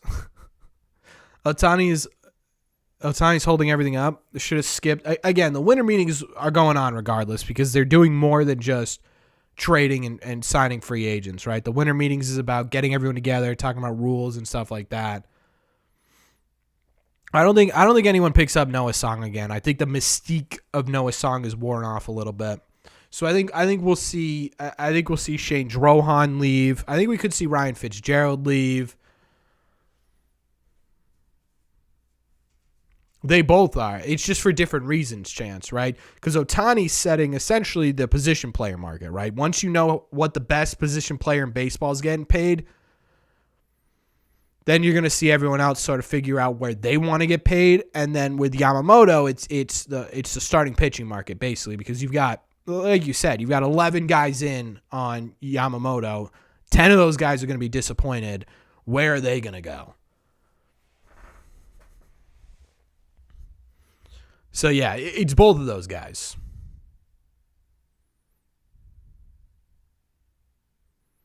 Patience is going to be key. And if there is one thing we know about Boston sports teams,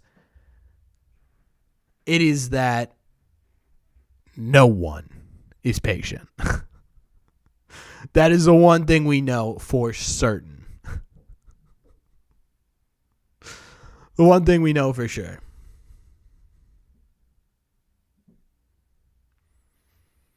$2 from Rusty's. Thank you so much, Rusty's, for your super chat. I truly appreciate you. Can we get some claps in the chat for Rusty's? Rusty's always reminds me. The name Rusty's always reminds me of cars. I don't think there is anything, I don't think there is anything in cars called Rusty's. Rusty's oil for some reason makes me think of Giolito to Boston. That's what they're saying. And Rusty's, if Giolito is someone the Red Sox genuinely think can work with both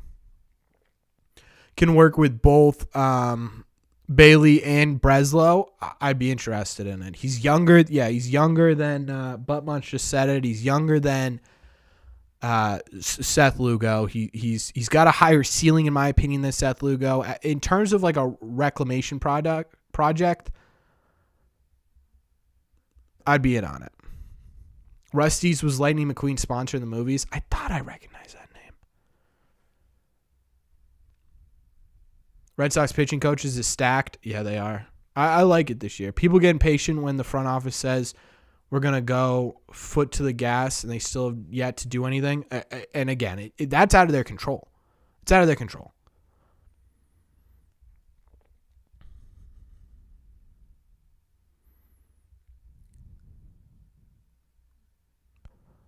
Otani is overrated? Dude, what?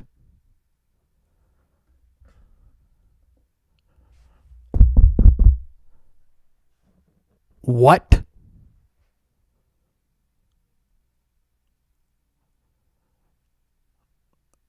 Otani being overrated is ridiculous. You could say he's getting paid too much money. He's getting paid what he's worth.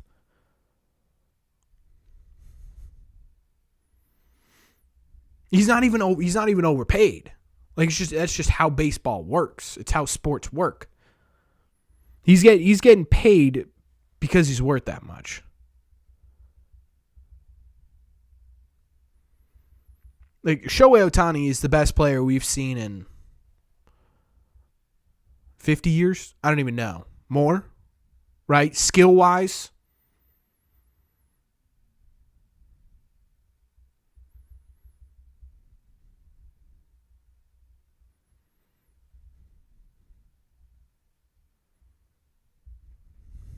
His contract will look bad in about 3 years, though. There's a chance.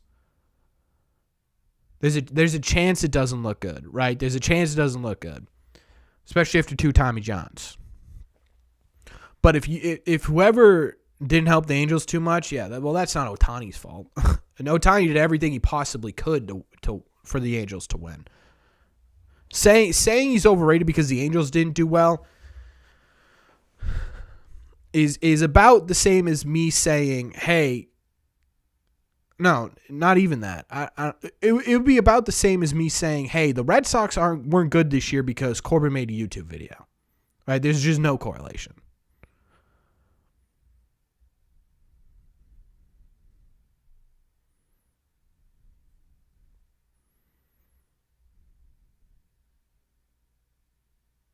Saying star players in baseball are overrated and saying star players are overrated in baseball is true. What does that even mean? Do you want him with a bum arm on the Red Sox? I've said it before. This is if the Red Sox were truly in on Otani, I wouldn't be comfortable with just a straight 10 years, $500 million contract, right? There would have to be stipulations in there where in 2024, where he's just a DH, you're paying him just to be a DH. And you're also paying him to be the best hitter in Major League Baseball, right? You're not just paying him to be a DH. You're paying him to be the best hitter in Major League Baseball, okay? So $30 million a year for Shohei Otani to hit as the best player in baseball, fine, right? The problem comes when you're paying him $50 million to just hit, right? So there'd have to be some stipulation in there where in 2024, you're getting paid $30 million. And then in 2025, 2026, 2027, maybe you're paying him that $50 million because then he's pitching, right? And then the second he decides or the team decides or health decides that, hey, look, you can't be both anymore, then you bump him back down to $30 million. There has to be a stipulation in there where he gets paid one salary if he's doing both and one salary where he's just DHing, because eventually that's going to happen and eventually that contract isn't going to work. But yes, I would want Shohei Otani on the Boston Red Sox.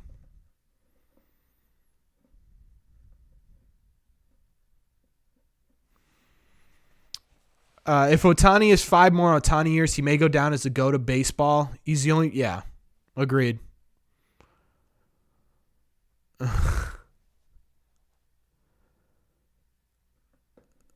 He's not the best hitter in baseball?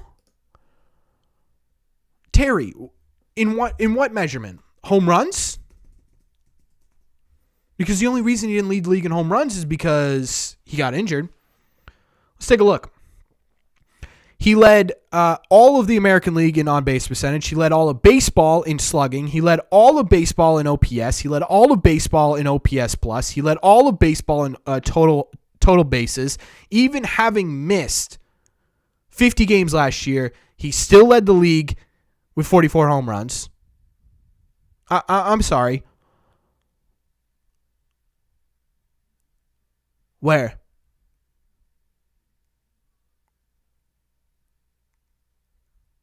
Where? It's about coma? It's about coma? What are we talking about, Terry? 1,000 OPS over 135 games. He had a 184 OPS plus.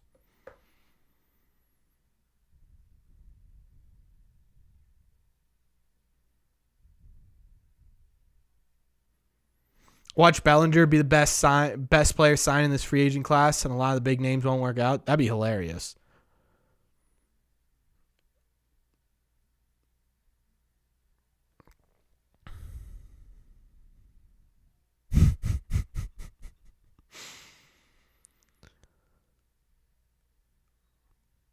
I'm honestly waiting for him to respond because I'm genuinely curious as to what statistic he's looking at that doesn't make him the best hitter in baseball. He had a 6 offensive WAR. What did Baseball Reference? What did MVP Acuna have? Who probably had the best offensive season? Acuna won the MVP with a lower OPS. That's crazy. Acuna had an 8.5 offensive WAR. That's nuts.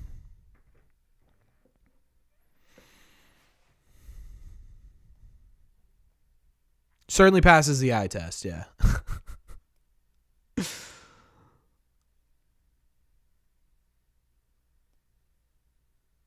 Bofa. Corbin arguing people is the main reason I come to these streams. I can't get enough of it. Yeah. I have a bad habit of doing that. Will Willie Abreu be in the everyday lineup in 2024? It depends. If they trade Alex Verdugo, then yeah, I'd assume so.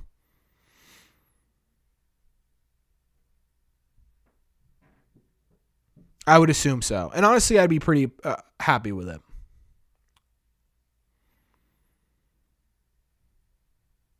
Otani, Russell, how do you know that? How do you? My least favorite thing with these Japanese superstars is, oh, we have one. Oh, we have one, so they must all be best friends, right? That's like saying, hey man, you worked at Bass Pro Shop with this guy, right? You guys must be best friends.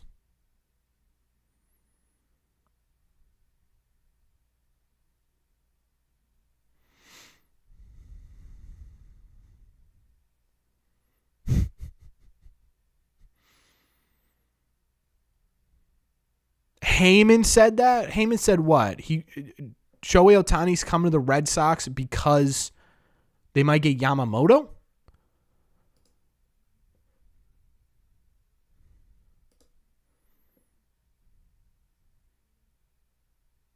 Yeah, that's the exact equivalent chance.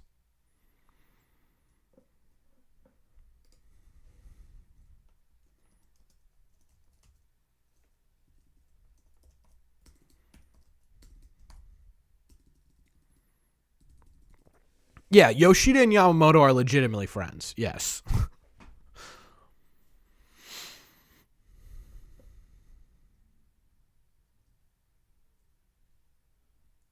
What about second base for our Sox? It seems like it's going to come via trade, which opens the door to a lot of different things. So we'll see. Harper and Judge and Otani can be interchangeable as the best hitter based on any month, but Otani is the best year-round. Only argument for Otani not being best hitter is Harper and Judge. Flimsy, though. I don't think Harper's in that conversation. Not regular season Harper.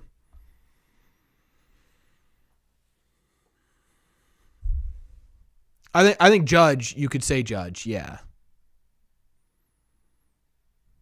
Drury for second base, I'd be interested. For $300 million, I'll make new friends. Yeah, for $300 million, you can stick me in a room for anybody. Would I trade for Christopher Morel? If the Cubs are not going to trade Christopher Morel for Tyler Glasnow, I can't even imagine what they're looking for.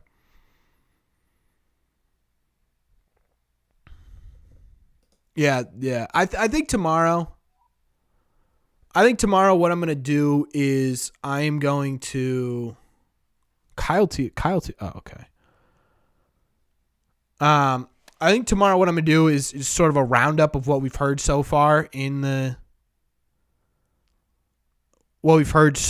from winter meetings in terms of the Red Sox interest.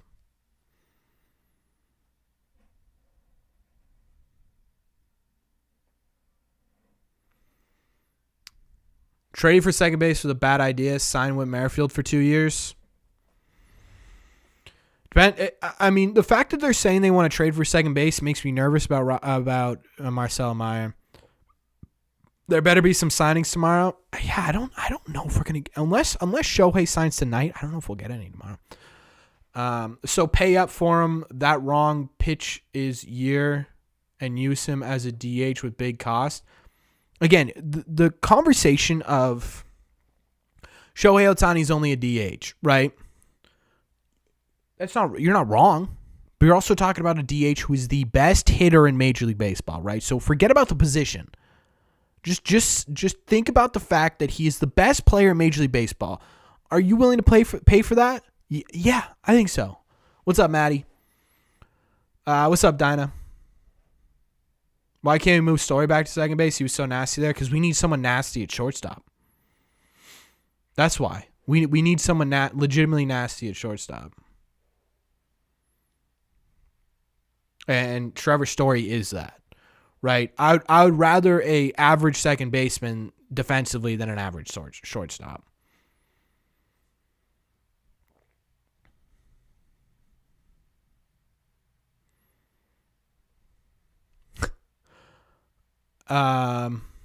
If the Red Sox don't make a splash signing this winter, they will end up like the Patriots. It all comes down to winning games.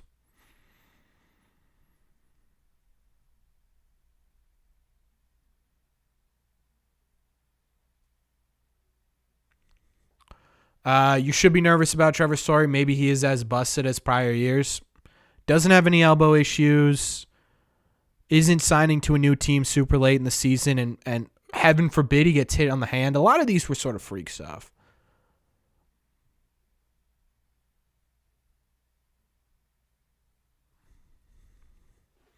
I've never heard someone use the phrase MLB free agency is slower than mayonnaise. I've always heard molasses. Is mayonnaise even slow? I don't know. I'm more excited for player development than off-season acquisitions. I feel like it should never get like that. I've been talking about this all live stream, Maddie. Why are you negative about Craig Breslow, right? We have nothing to base it off of. We have nothing to base Craig Breslow. So that to me, I'm not overly optimistic. I'm not overly negative. I'm cautiously optimistic, but I'm not sitting here being like, Craig Breslow got this. You know what I mean? And I'm not sitting there saying, oh, wait a second, Craig Breslow hasn't done anything. It's the end of the world for the Red Sox as we know it. Another 86 years down the drain. It's a curse of the Mookie Betts. We're never getting out of this. The ownership is giving up. Devers is fat, right?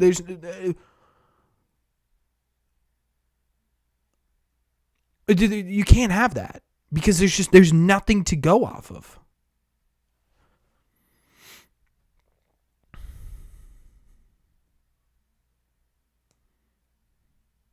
Devers is not fat, and I will fight that to the death. Yeah, you got to give him till at least spring training, yes.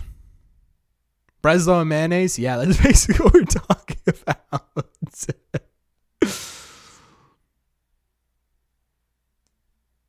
I see what you mean, Maddie. For sure.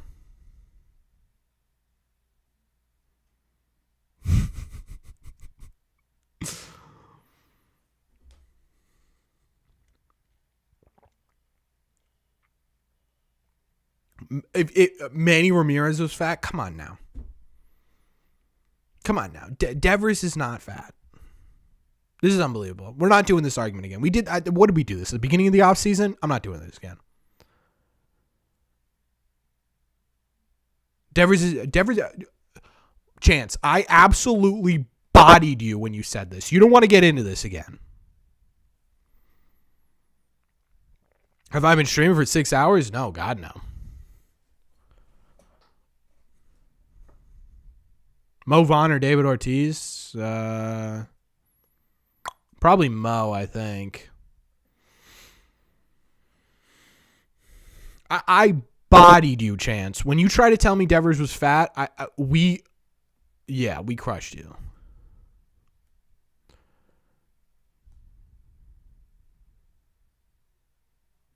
Early Mo was jacked, yeah. It's hard for me to say anyone's like, Bartolo Colon was fat. Fat for a pro athlete? No. Not fat for a pro athlete. You know who's fat for a pro athlete? Danny Burgers. You know who was also fat for a pro athlete? Rowdy Tellez. You know who was fat for a pro athlete? Bartolo Colon. You know who's not in that category? Rafael Devers. He's not a pro athlete, he's a baseball player. It's different. It's different, right? Comparing Rafael Devers to Calvin Johnson, to Joe Burrow, to Leo Messi, I don't know his first name.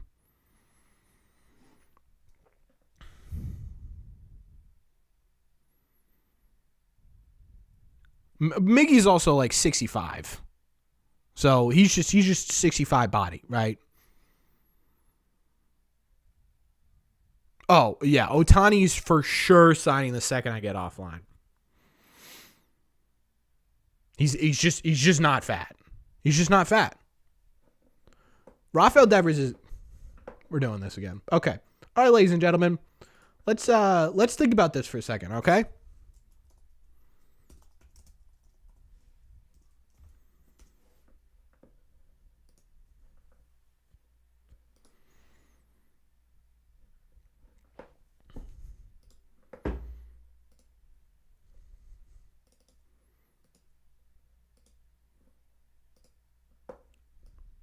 That's Daniel Vogelbach.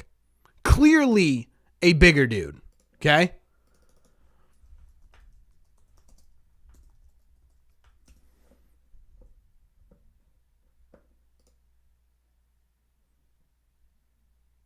This is Rowdy Tellez. Okay? Clearly a bigger dude.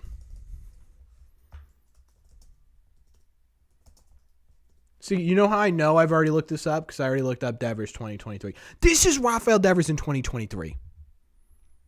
This is Rafael Devers in 2023. Let's put them side by side for the people in the back, shall we? This is a fat baseball player. And I don't want to, and I'm not trying to body shame. I'm just trying to show you the difference. Okay? Tellez, Devers. Tellez, Devers. Tellez, Devers. Tellez. This is Vogelbach. Vogelbach, Devers. Vogelbach, Devers.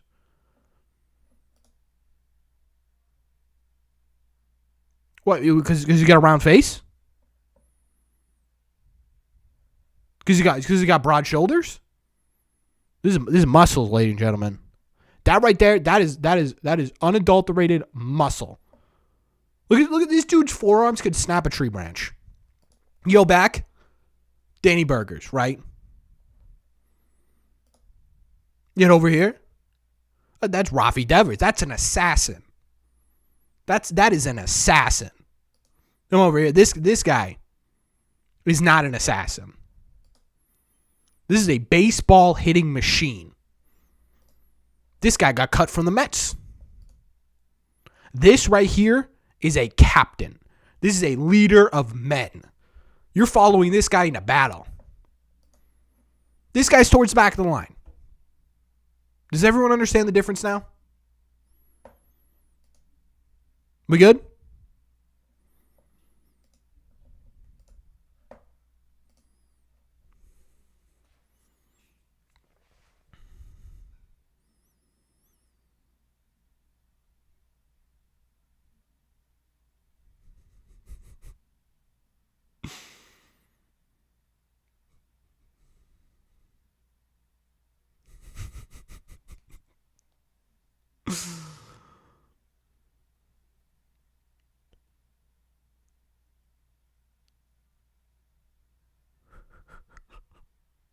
Yeah, I think they are versatility. I think they are. I'm mentally cooling off.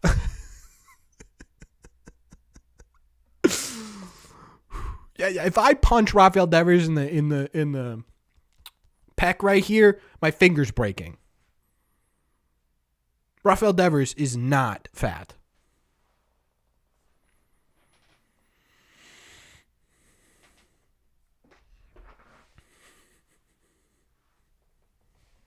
We just use the word athletic. Then yeah. I mean, I'll meet you there, Chance. I'll meet you there. He's not the most athletic looking person in baseball. I'll give you that.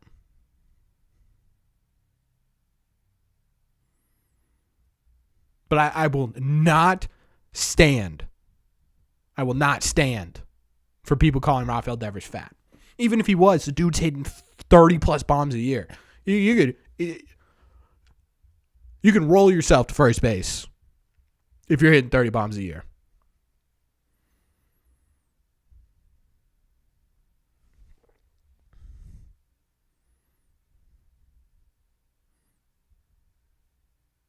Agreed, Bruce. I don't know, what do we do with slandering our best player? What are we doing?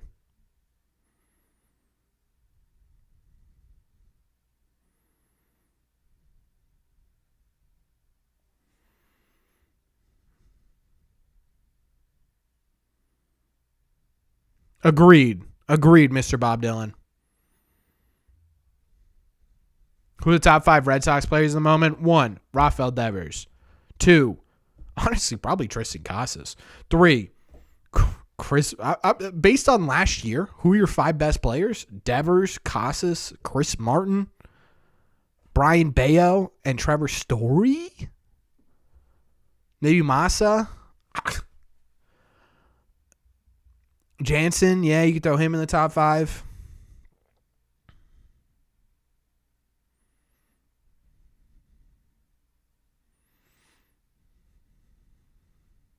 Oh, yeah. Durant's probably top 5 for sure. What's your thoughts on futures of Jaren Duran and Rafaela? I don't think both of them are going to stay on the Red Sox. I think one of them do get traded either this offseason or maybe even next offseason. I think one of them gets traded. Preferably, I would want Jaren Duran to stay. I think he has... I don't know.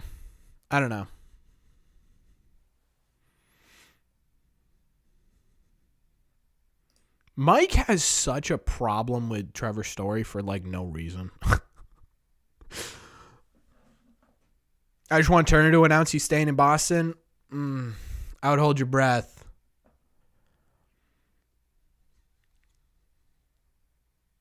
I think Masataka Yoshida could be a top 5 player on this team. Shohei trending. Do we have any news? A clubhouse source says that Shohei Otani said he couldn't see himself playing in New York. Preach, Shohei.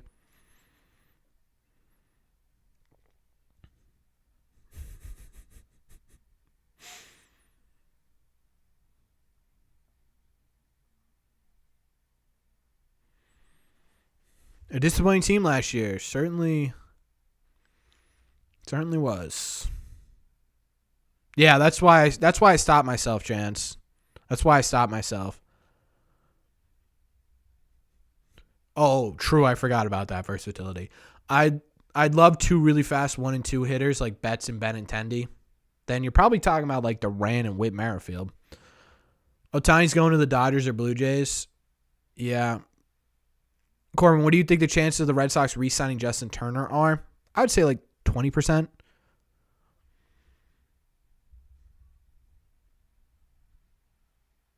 Yeah, I kind of agree with you, Joe. Just sign with the Colorado Rockies. Here's what I'll say. Right now, it looks like it's either the Dodgers or the Blue Jays. Yes, but because Otani has wanted so much secrecy right now,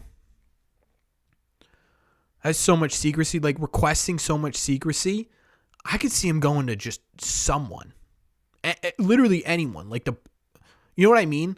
A team that could have just been silently the whole time, not said a word, and then suddenly just apparated, right? Basically.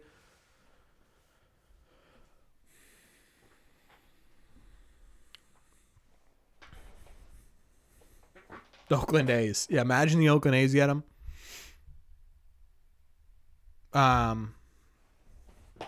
But yeah, I think this is a hard one.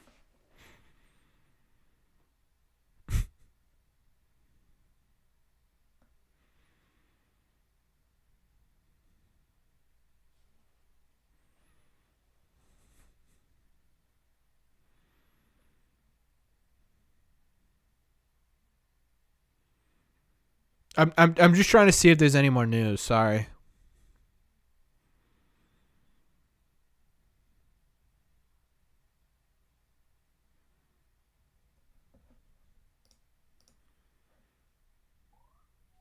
Otani's definitely going to someone? Yeah.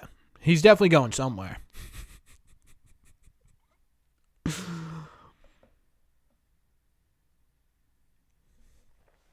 One Devers, 2 Casas, 3 Martin, 4 Turner, 5 Duran, honorable mentions, Caleb Horton, Kike Hernandez.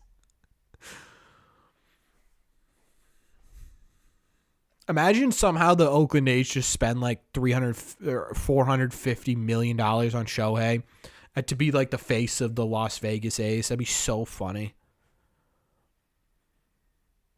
Hey Corbin, how much time do you spend on Twitter a day? An unhealthy amount. I'll say that. Because, realistically, it's my job to know everything as soon as possible and get it out to you guys as soon as possible. And so that's why I'm usually on Twitter a lot, because I have notifications on for a lot of sources. I interact with you guys as much as I can on Twitter. And I just think it's part of my job to know as much as humanly possible. And I think the best place to do that right now is Twitter. MLB trade rumors must be doing well right now. Yeah. Yeah. Yeah. Tag me in a tweet. Okay, I'll take a look, Hector. Could you see Brock Holt being a future coach? Yes, I could for sure. Oh, yeah, I saw that. Yeah. Yeah, we talked about it a little bit ago. Jorge Polanco? I mean, we talked about it already, right? I would love it.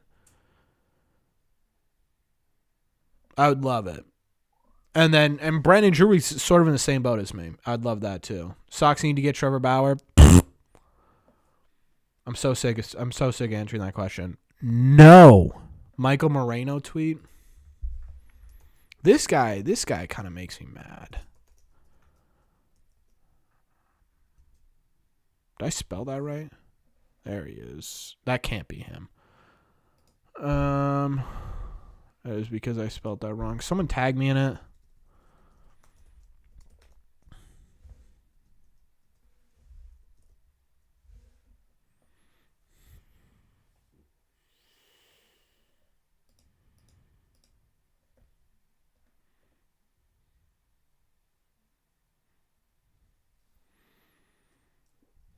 Someone tag me in the Michael Moreno tweet, please. John Henry comes back to old John Henry, gets Otani, Yamamoto, and Montgomery, and he sells the Red Sox. That'd be an eventful offseason. And we're doing it all here right now.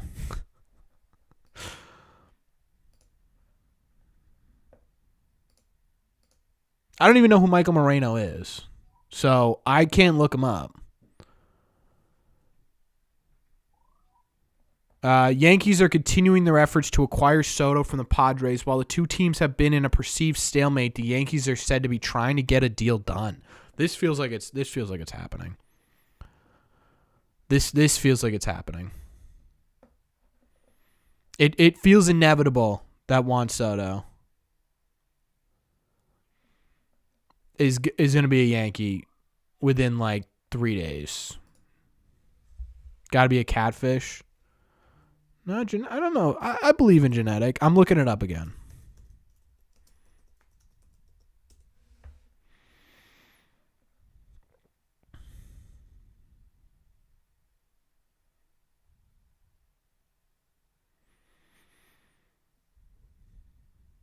Just joining. So sorry if it's been covered, but what are your thoughts on the Red Sox rumor to be in on Giolito? Yeah, no problem. I get it. People come in and out. In my opinion, with Giolito, I think if the Red Sox are confident in Andrew Bailey and they're confident in Craig Breslow's overall overhaul of the Red Sox pitching, this is the type of guy you want to go and get, right? Because this is the type of guy who has a ton of potential who just simply got, oh my God.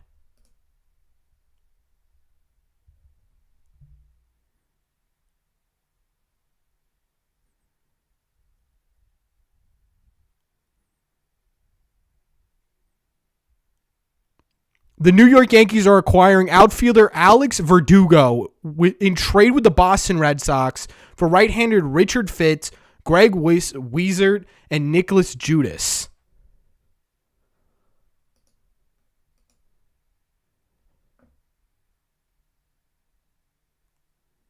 Wow.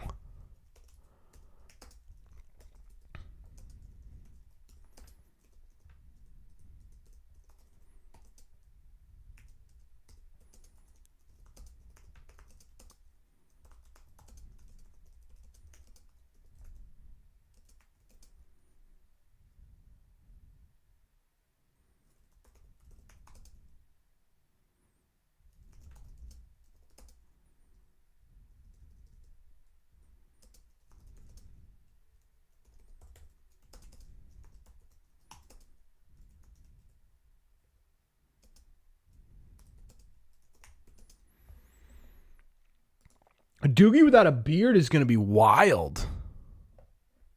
Verdugo. Oh my God.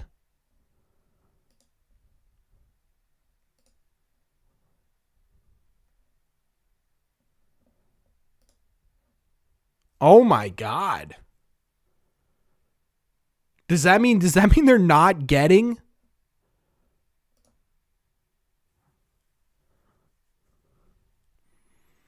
Wow.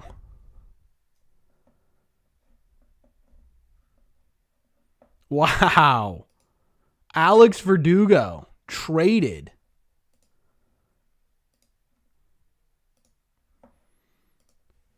Here, for those of you who are looking for the tweet, here.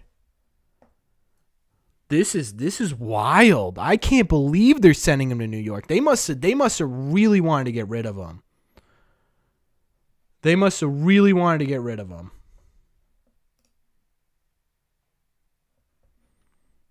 Here's the full deal. And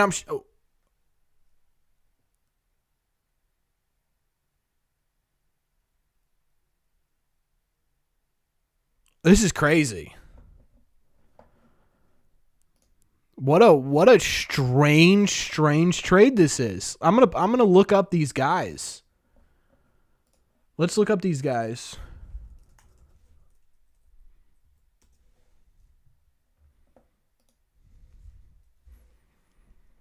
All right, Richard Fitz. All right, starting pitcher in the minor leagues, 348. He was pretty good last year. 348 or 354 ERA. Or no. Yeah, 348 ERA in Double-A. 1.140 WHIP. 9.6 K per nine. Didn't walk anybody. I don't hate that at all. Okay, who's the next guy? Greg Weezert. I can't even pronounce that. Greg Weezert. Okay, so he spent some time in New York. Not a great year last year, I'll tell you that much for sure. 4.05 ERA, 436 FIP, 109 ERA plus though still. Again, another guy, decent strikeout per nine. Not, I would say a tiny bit high K per nine. Or I'm sorry, walks per nine. Whip is really high. He gives up a lot of hits. That's crazy. He gave up a ton of hits. But it's only 20 innings. And the final guy is Nicholas Judas.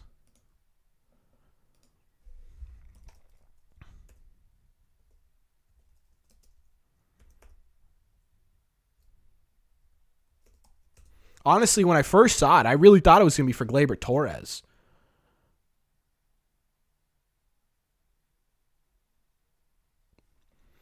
Uh, 2023. Oh, boy. I mean, this is just some... Oh, he just got drafted. So this was his first... Oh, he hasn't even pitched in Major League. He hasn't even pitched in the majors yet. This is an interesting pickup. This guy's nobody, huh?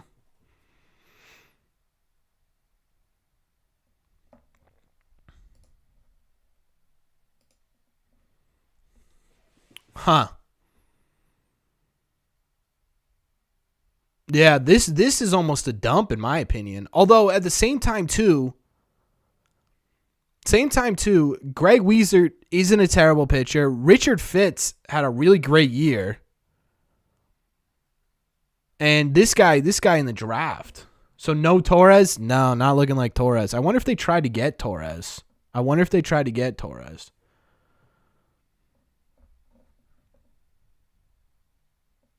Yeah, I think Fitz is the big piece.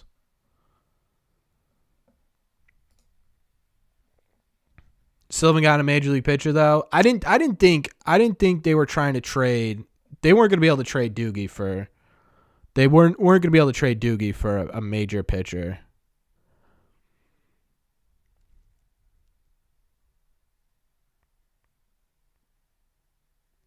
Yeah, this is Judas's statistics right here. So he hasn't even pitched in Major League Baseball yet. Who's going to play right field now? I would guess Wilyer Abreu.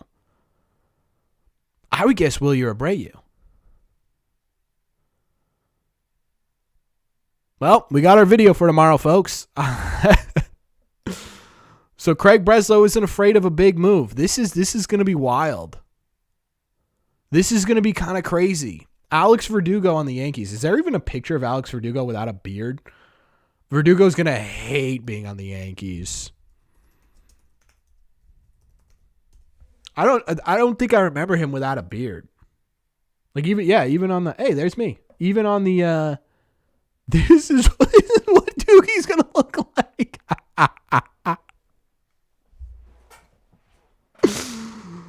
Bro, that doesn't even look like Alex Verdugo. How the hell do I zoom in? That doesn't even look like Doogie. Wow. This is Doogie right here. Oh my God, dude. He's going to look like that. That's so funny. It is clear as day the Red Sox just wanted him gone. Although I will say, this is the guy I'm most intrigued about. Richard Fitts. He seems to be the major piece in this trade. Double A.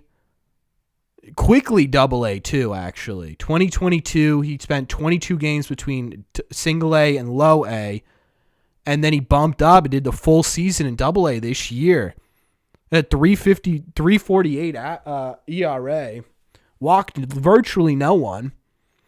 Went 11-5 for whatever that's worth, and had a pretty decent K per 9. Overall, his minor league K per 9 is excellent. 10.0 with a 2.1 walk per 9. This is a guy to keep an eye on, I think. Whip is a little bit higher than I'd like, but I mean even the whip's pretty good actually. This is the star piece in my opinion. Richard Fitts is a star piece in my opinion. None of these guys are going to be superstars, but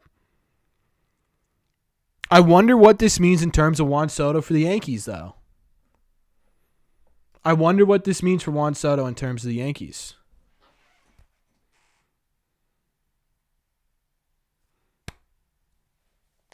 Doogie is gone.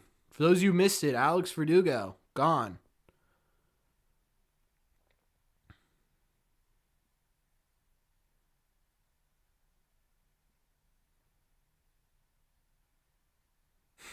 Rusty's is not happy. This is weird for me. I don't know if I like this.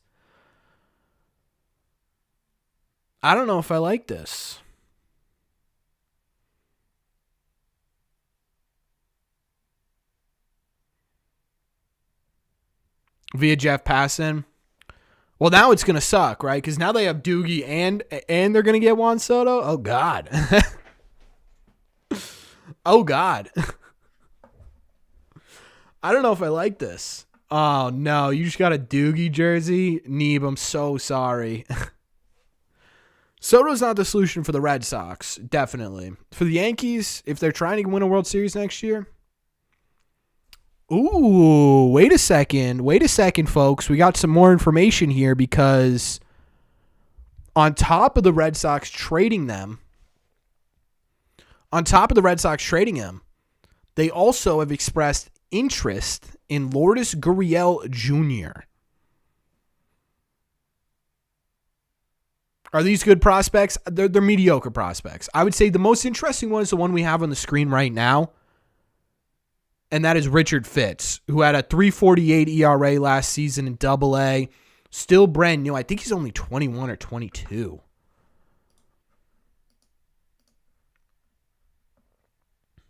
Okay, so he's a little bit older at 23. I read that wrong. And then this is Greg Weisert. I don't know. Who knows? This guy's a throw-in. Greg Weisert is a throw-in. Unless they genuinely think that they could turn him around. He struck out a lot of batters. We'll give him that. But the 9.5 hits per 9 is crazy. 9.5 hits per 9 is gross. And then this is the other prospect, Nicholas Judas. He's sort of an unknown. He was semi-decent in college. He had a high strikeout per 9. But he hasn't played any professional baseball yet. So Nicholas Judas feels to me like the mystery pick out of this. Richard Fitts is sort of the main piece in my opinion. And then you've got Greg Weisert, who's they wanted to even it out, basically. Right? That's essentially what it is.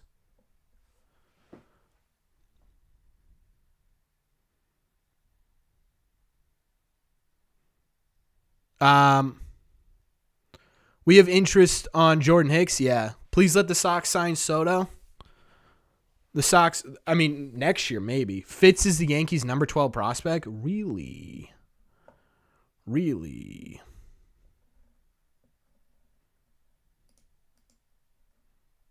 Bigger deal coming? Yeah, there'll be a bigger deal coming for sure. Let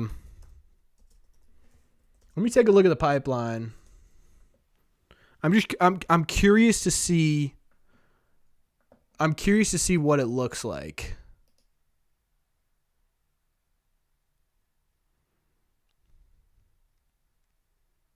Yeah, Willier. They got faith in Willier, I guess. Fire Breslow? No. Did they get robbed? We can do a couple of things. I don't think they got robbed. I think this is about the value Alex Verdugo's worth. Right? Again, the number 12 prospect in the Yankees farm system feels like what you'd get for Alex Verdugo. Let's throw this into baseball trade values, see what we get. Again, I like baseball trade values. It is not a perfect science. It is a baseline, in my opinion. You use it to sort of get an idea as to what it looks like. But here's the thing I like about this. Here's the thing I like about this trade, actually. Okay, let's put these names in first, and then I'll talk about it. All right, so Fitz.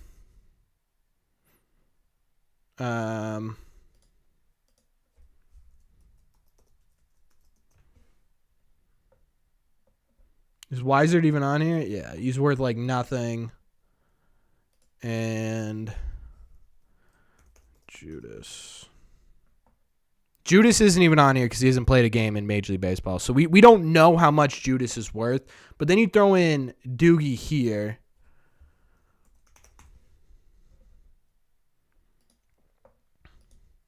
So depending on how much you value Nicholas Judas as sort of unknown in all of this, it's pretty even.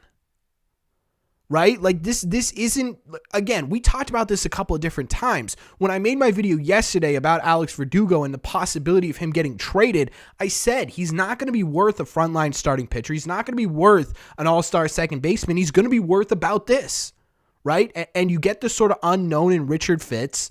Or I'm sorry, you get the sort of higher end potential in Richard Fitz. You get the sort of unknown in Nick Judas, and then you get to sort of just toss him in. Maybe we can rework him. Maybe we can make him worth something in Greg Weissert, right?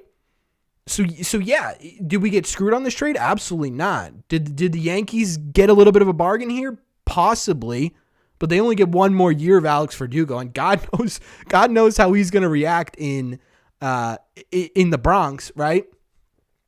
So I don't know. I don't hate this trade. I don't think it's the best trade we've seen ever. I don't think this is a great trade, but I don't think this is a bad trade, and I think it opens the door. What are they planning? Why are they trading Alex Verdugo? There's a reason they are trying to do this, and to me, this is just sort of the first step in what's gonna come. So yeah, I think this could be pretty good. You're hurt right now, Clip? I'm sorry. Jim Bowden. Not crazy about it. What website is this called? MLB Trade Values.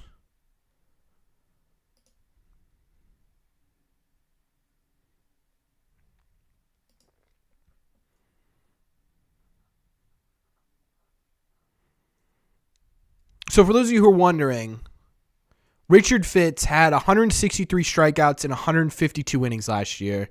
He has a 60 grade fastball and a 55 grade slider. That's pretty solid.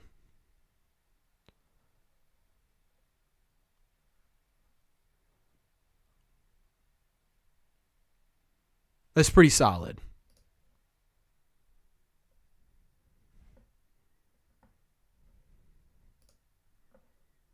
You tore your Achilles? I'm sorry. Now, we could have got an up-and-coming reliever or something. I don't believe his value is that low. No way. Those are just bodies, basically. No, it's not. It's not. We aren't getting Soto now.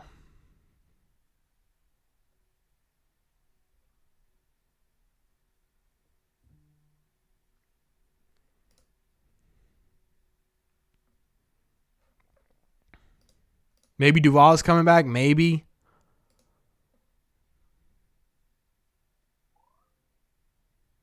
I don't, I mean, again, I think a lot of people overvalued Alex Verdugo, but I don't think I think this is fairly solid, right? The Red Sox needed arms. They need arms. You need the pipeline.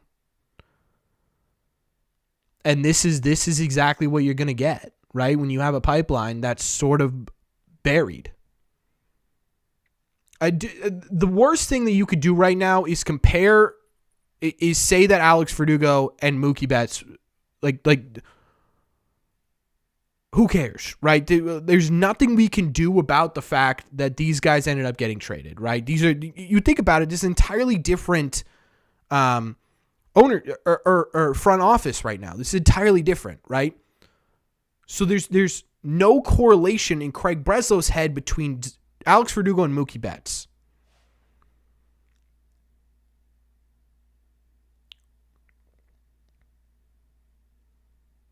Yeah, it makes a ton of sense. I don't care. To me, it's bodies. Well, then you're unknown. That's not correct, right? It's not correct. You're talking about the number 12 prospect in the Red Sox or the Yankees farm system, and he looks really solid. Again, I'll pull up his statistics. He looks really solid.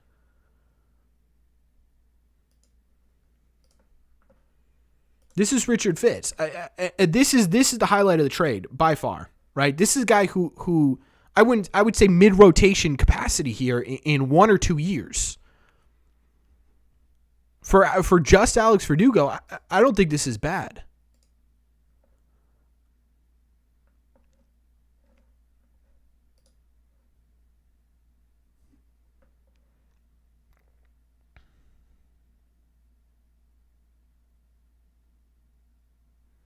Right, so we already have people saying Richard can't Fitz in Boston. Like, he literally hasn't done anything. Really high on Judas. Yeah, I haven't seen Judas play at all, really, but who'd they get? I just got the notification, came here. I appreciate the fact that the first thing he did was come here. They got a guy by the name of Richard Fitz, Greg Wiesert, and Nicholas Judas. All three of them are right-handed pitchers. In my opinion, Richard Fitz is the good one, is the one to pay attention to. Nicholas Judas was just drafted, so we don't know. And then Greg Wiesert is sort of a throw-in.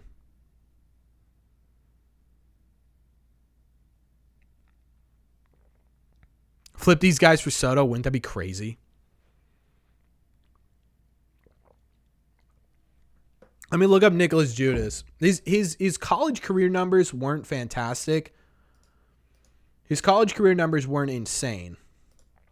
He had a career 409 in college with a 1.207 whip. He didn't allow a ton of home runs, but he walked a decent amount of guys with 4 and struck out a decent amount of guys with 10.5. He's sort of a mystery, right? They clearly like the arm, they clearly like the potential, but we just flat out don't know. Here's what the trade looks like. MLB baseball trade values doesn't have Judas in here because he hasn't played any professional games. One of the faults of baseball trade values is they just don't have them until they play, which I guess is fair enough.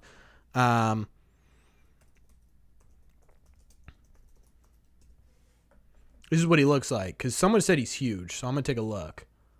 Yeah, this is a tall player. For those of you who are wondering why just Nick, new Red Sox prospect Richard Fitz had the best control of any pitcher in Double-A Eastern League this year, according to league managers. So there's something to pay attention to. This dude doesn't walk players. We like that. Yeah, this dude is tall, man. Look at Nicholas Judas. That is crazy. This dude is tall. But yeah, this is the guy. This is the guy we're talking about here.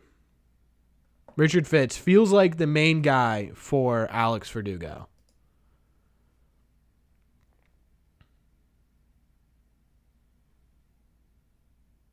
Can't make good trades, I thought.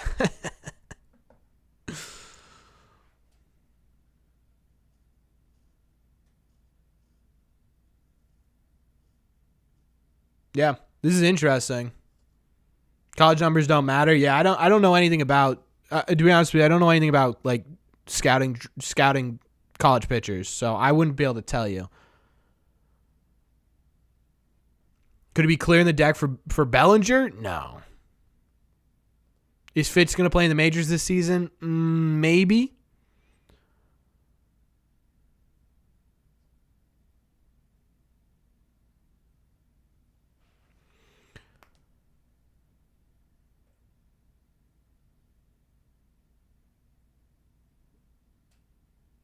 What if they use Verdugo to get Soto? That'd be crazy.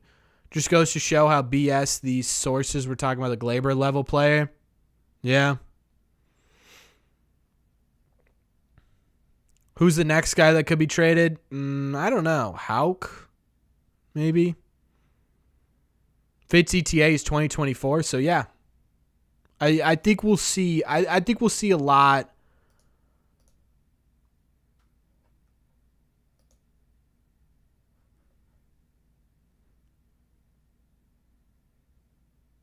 Hey, there we go, Jacob. All right.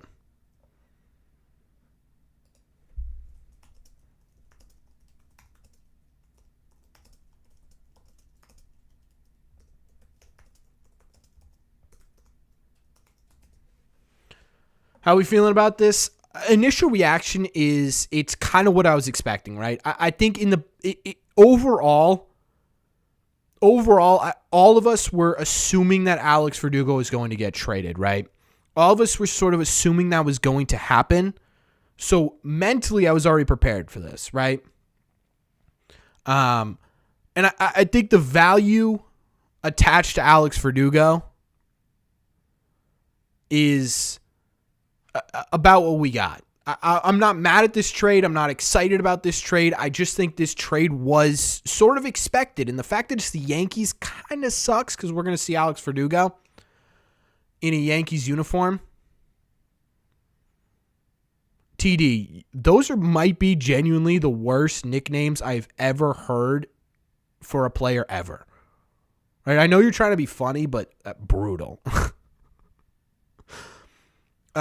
I don't know, Rusty's no. Only thing that sucks about this is he traded within the division.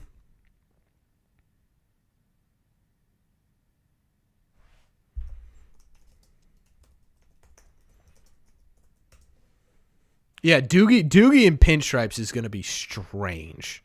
Alex Verdugo in pinstripes is going to look weird. It's going to be like Benintendi in pinstripes, only Alex Verdugo puts things on his shoulder.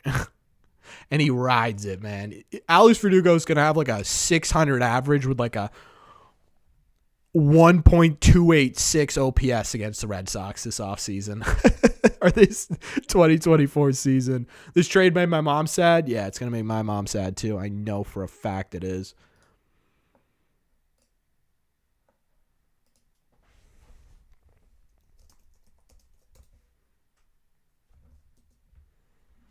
I feel like we got fleeced. We didn't get fleeced. In my opinion, we got what Doogie was worth. Doogie was never going to bring you a top line starting pitcher. Doogie was never going to give you a number two, an all-star second baseman, right? It's just we were always going to get something a little bit smaller.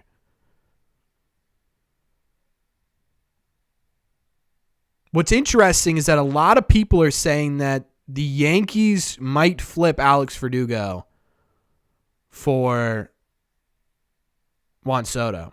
Someone who knows the Padres fairly well just said that they believe that he's going to go to the Padres.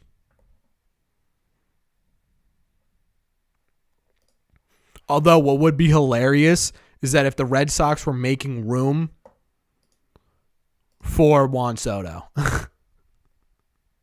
Like imagine the Red Sox were like, oh yeah.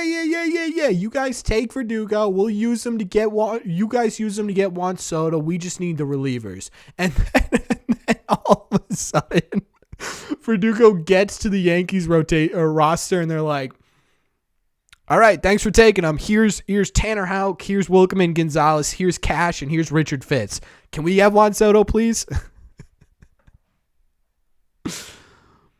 That would be awesome. That would be absolutely hilarious if that happened.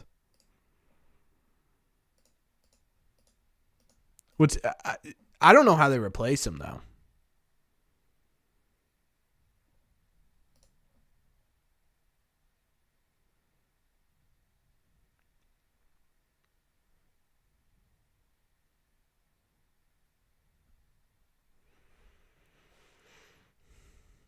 Verdugo has no power. We have way too many singles hitters. Do we?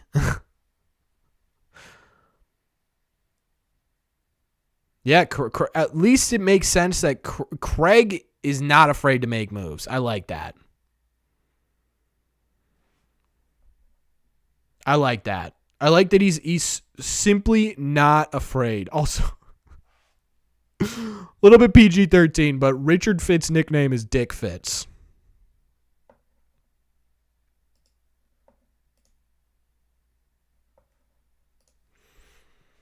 Just saying.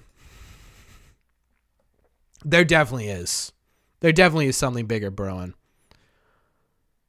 They're clearly making room for somebody. They immediately expressed interest in Lourdes Gurriel. They immediately, I think he made it pretty clear today that they're going to be looking for some people. I'll be interested to see if it's because they have so much faith in Willier. Is it because, I don't know. Yeah, and I agree, Chance. I think in tomorrow's video, I'll definitely have a whole segment on basically what you're just saying, Chance. It shows how little they were being offered for him by other teams. That this was the deal they took with the Yankees. Yeah, because if you're the Mariners, or you're the Marlins, and the Red Sox are looking for a legitimate controlled starting pitcher, and they're like, hey, look, we'll give you all these guys. Doogie's going to be the frontline guy. They're like, well, wait a second. We're not going to pay Doogie for 1 year when we could have Duran, Rafaela, Willier Abreu, right? Doogie had some major heat with the Red Sox. Yeah, I think that's part of it too, for sure. I'm going to miss Doogie, but at least something finally happened. Yeah, true. Houck, Trout's not getting traded. Maybe the bigger move happens tonight. I think it'll be a little bit.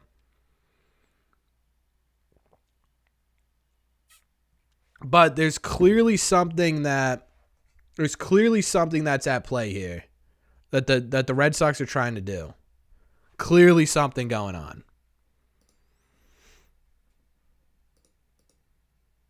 Fitz could be a trade chip, yeah.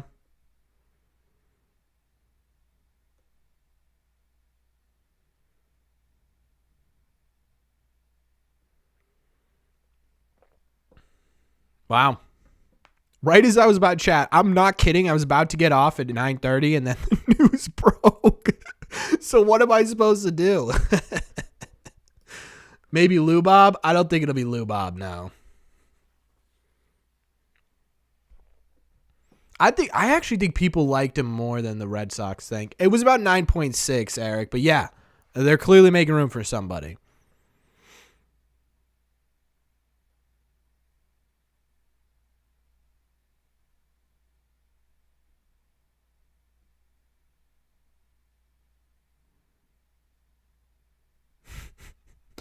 I can't tell how if people are mad, upset, like where are you guys?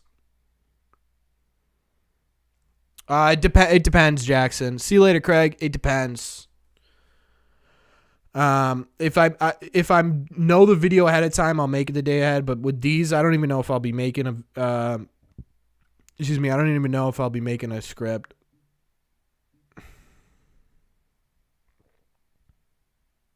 Not mad or upset. Like, are most people in the middle?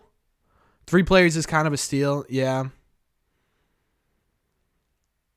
It's not a bag of donut. TD. Come on, dude. Listen. Open your ears. I had my heat. I'm over it. Now, like someone said, I'm happy. Kind of happy some happened. If you think we're getting good value, I trust you. I don't think this is like a great trade. I think this is exactly what I'd expect.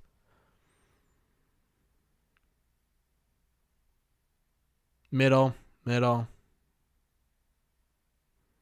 Nobody was going to give up first talent. Yeah.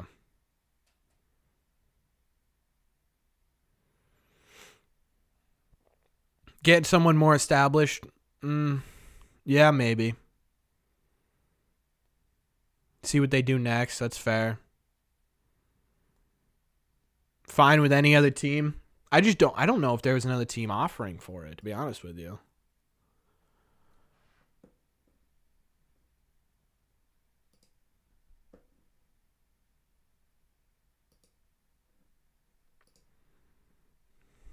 I was hoping Doogie for Hancock. Doogie was streaky, but Doogie was a great personality on the Red Sox, but I think we all sort of expected him to get traded. I think this is what we sort of were expecting of the Red Sox to do, right? And again, I think this is sort of exactly what we were expecting.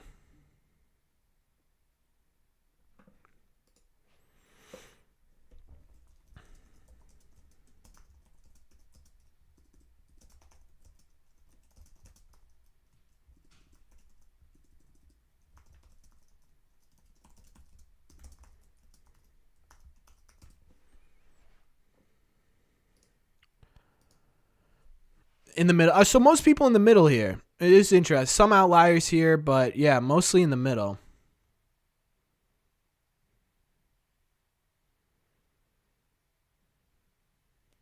I mean, Chance, it's a fair question. He was an average, he was an average hitter, but he was an elite level defender. Like there's some difference here. I don't know. I think it's everyone knew he was gone. More surprised by the specifics. Explains why Cora was talking about FaceTime the Yankees manager last night. That'd be interesting if that was what it was for. That'd be really interesting. Yesterday, Cashman was interviewed right after Breslow on MLB Network, so maybe they were talking then. They probably were. Yeah, this is super interesting. Okay. Ellsbury. Ellsbury's a different story, at least personally for me, right? I was younger. It's official. I hate the Yankees again. This will add a bit of the rivalry. Takeaways. Here's Chris Cotillo's takeaways, for those of you wondering. That's about as bold as it gets for a first move from Craig Breslow. Honestly, I agree. It would have been shocking to see Verdugo back in 2024. Yep. Okay, so yeah, these were all sort of interesting ones. Alex Verdugo is the most notable trade between the rivals since 2014 with Stephen Drew to New York and Kelly Johnson, the Red Sox. Oh my God, I remember that. Seething right now. What do you think about what the Red Sox got back? I don't hate it, right? This is, again, on the screen right now is sort of the guy who, in my opinion, was the centerpiece of the trade. This is the guy who, in my opinion, has the highest ceiling. He had a 348 in Double A last year, which is the most talented minor league spot, minor league level. He had a 2.25 walks per nine, which is really solid. It's not great, but it's really solid. 9.6 strikeouts per nine, which again, great but not solid. He's above average rated fastball, well above average rated fastball, above average rated slider. He's not allowing a ton of hits and walks per inning. I think this could be a really. He was the number 12 prospect in the Yankees farm system. This could be a guy that slots in the top 10 for the Red Sox. Yeah,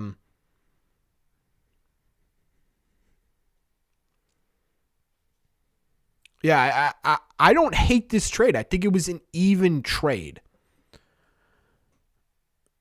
Craig Breslow, Bloom 2.0? No, this is the first one. At least Soto isn't going there. I think they'll still get Soto. I mean, Doogie defensively was fantastic, so I don't know about that. Gurriel Jr., Abreu, Duran. To me, that feels fantastic. Have Masataka Yoshida.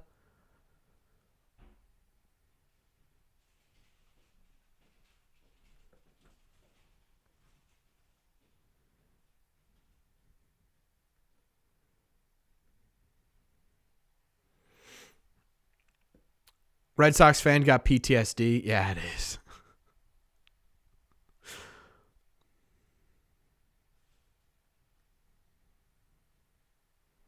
So people are saying it's a win, man.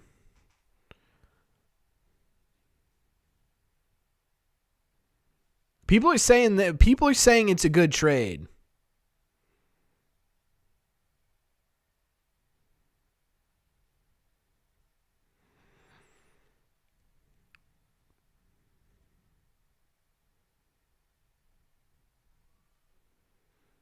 What about those names who were calling Craig?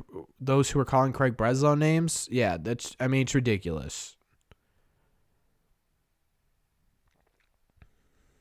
I'm headed out. My pillow's about to catch my tears. Sorry, Rusties. Yeah, I'll probably head out soon too. We may have more upside. I don't know about more upside, but I think it honestly it's a fairly solid trade because you're getting depth within the in an area with the Red Sox where you kind of desperately needed, right? You needed that sort of minor league pitching depth. You didn't have it. Right? You didn't have it. And now you got this guy who had a really solid season. He may be a mid-rotation. He may be a mid-rotation arm, right? That's sort of his ceiling, which is solid considering what Alex Verdugo gave you last year in the second half. And then you get the two guys on top of that. You got a guy who in Weezer had a really tough season, but he's a guy who's got a really great slider, and you know, Andrew Bailey is someone who the Red Sox clearly have faith in.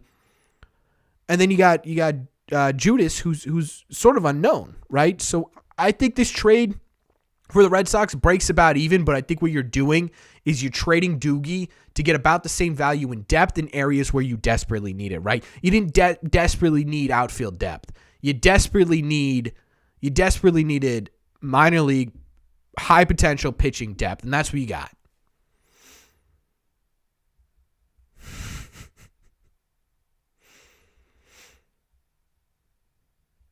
Mookie for Fitz and Wong. We could go down that rabbit hole. There's no point in doing that, right? How much would Lourdes Gurriel cost? Probably close to $20 million a year.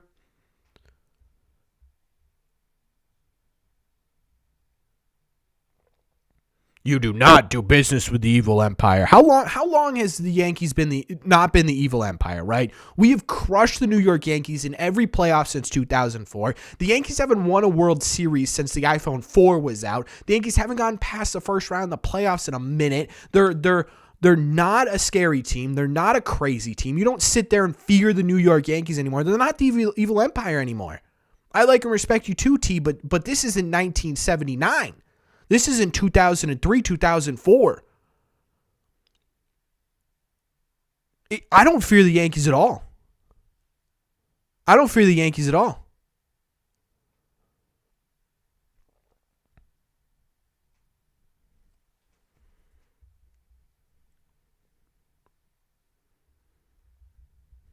I'd love to hear why you still think the Yanks are getting Soto, because every major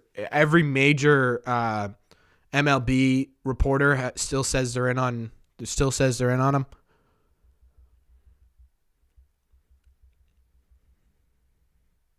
Hey Corbin, I like the pitching we got in the trade. Getting rid of the $9 million is nice, but still sad Doogie's gone. Agreed. Everyone's basically saying that they're still on Soto, so it's gonna suck to see him.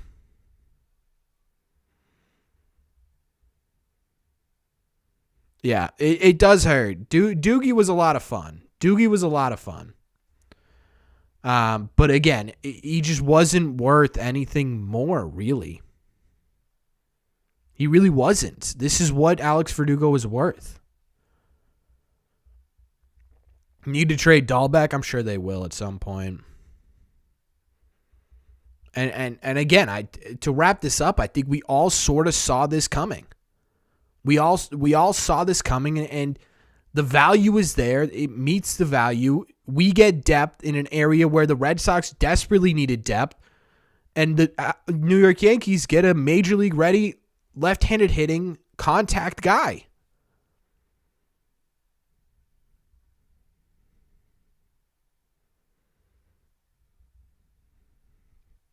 Thoughts on Jorge Soler signing? I wouldn't hate it. I think Jorge Soler could do some damage at Fenway, but he's a real inconsistent player, and that scares me. We need consistency.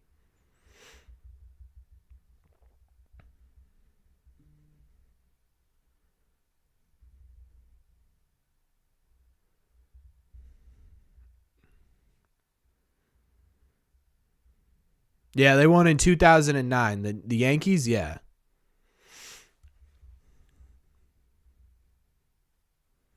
Yeah, no, I get it. It's going to be hard to see Alex Verdugo in a Yankees uniform. But again, at the same time, I just think, I don't know. I think it made sense. Thanks for being here, Ruse.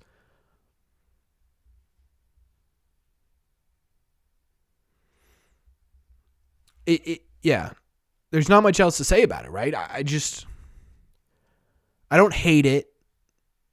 Do I love it? No, I don't love it. It's a trade. It's a trade that I don't want to say makes sense again because I've said it like 30 times in the last sentence, but it's a trade that works for both sides. So much for outfield defense. Well, I mean, realistically, he's getting replaced with Abreu and Rafaela, Rafael is a platinum glove potential player. Wilyer Abreu is well above average. Wilyer Abreu is well above average. So you're replacing him with basically the same defense. Cranky. Mojo hasn't been happy with the Red Sox in 30 years. I remember when the Red Sox dealt Sparky Lyle the Yanks, and Doogie's not going to be on this team in 2024. Get over it, Sox fan. Boggs and Clemens and pinstripes. Yeah, it's also Doogie's also only going to be here on the Yankees for a year. Now evil Chihuahua, yeah.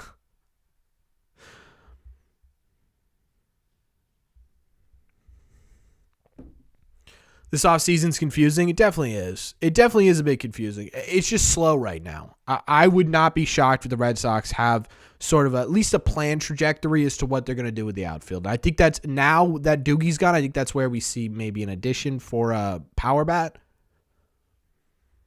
Get more pieces in a bigger trade. I don't know if we're going to turn around and flip any of these guys because I think they make sense for what the Red Sox are looking for this offseason in terms of just smaller trades. Like this isn't the meat. This isn't the meat of it, right? There's clearly something in the works here. So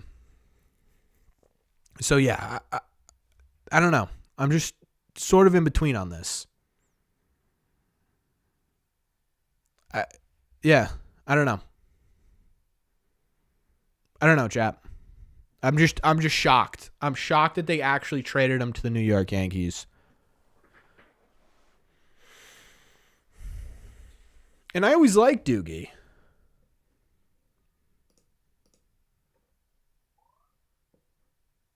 I like Doogie, but I'm just, yeah. Oh my God.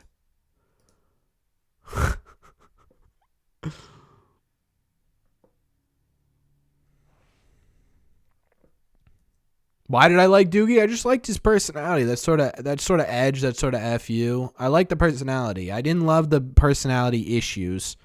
And I honestly didn't love the bat, but he was a great defender.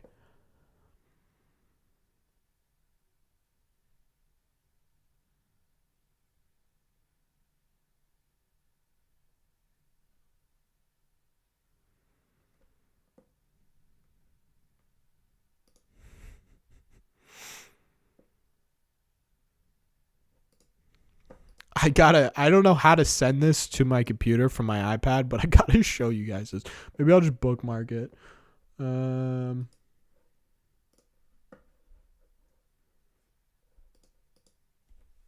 is not a fat man right there. That is a well-rounded assassin at the plate.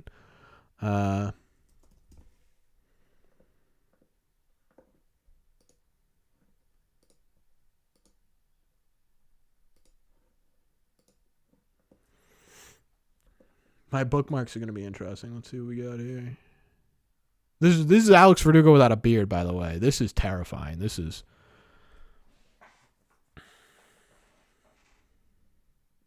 My Lord. My Lord. This is terrifying. That is going to be bizarre to see. And obviously, this isn't the best Photoshop in the world, but this is going to be bizarre. He looks like a 15-year-old. He looks like a 15-year-old. One would think a 28-year-old would have had his come to Jesus moment when he got benched 3 times. Who are these guys that they acquired? One of them's the number 12 prospect in the Yankee system. One of them's a reliever, and one of them just got drafted.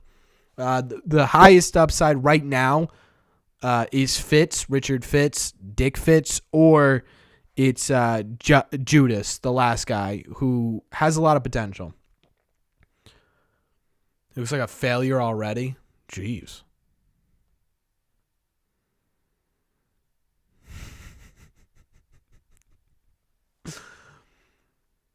Yeah. So ultimately, it is what it is.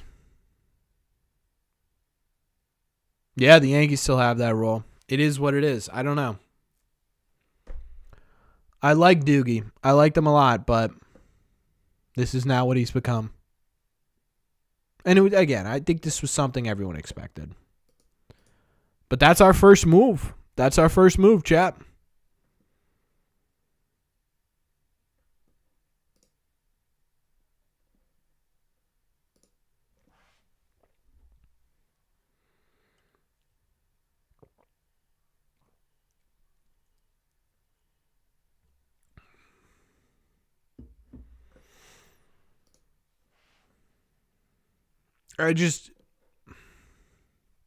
I'm reading what everyone else thinks. Do you think they'll keep Durant now? I would say yes. I would say they're going to keep Durant now.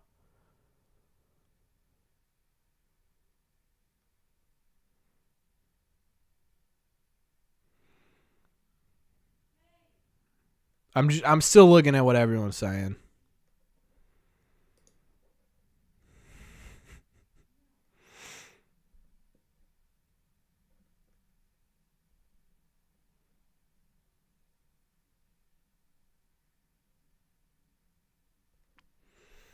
I think they'll keep Durant now. Does Urias even count though? No. I think this is the first true impactful move.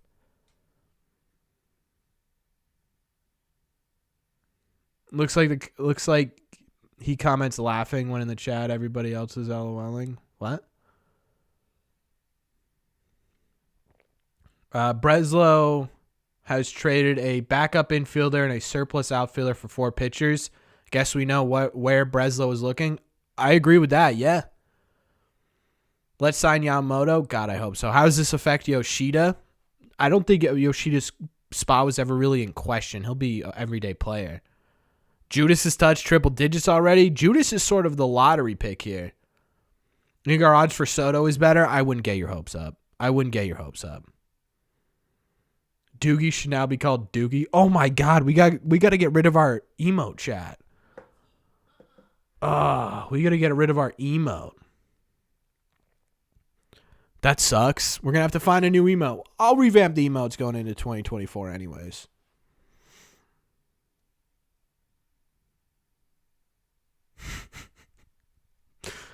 Would love to see Lord. Yeah, there it is, man. The headband. I liked that emote too. We're going to have to get rid of it and find a new one. That sucks. Would love to see Lourdes sign with us, 4-year deal, then Yoshida can DH. I would be in on it too. I really like this. I think this was the more I think about it, the more this trade makes sense for both sides. And people aren't going to like it because it's Doogie's name attached, but it makes sense from both sides.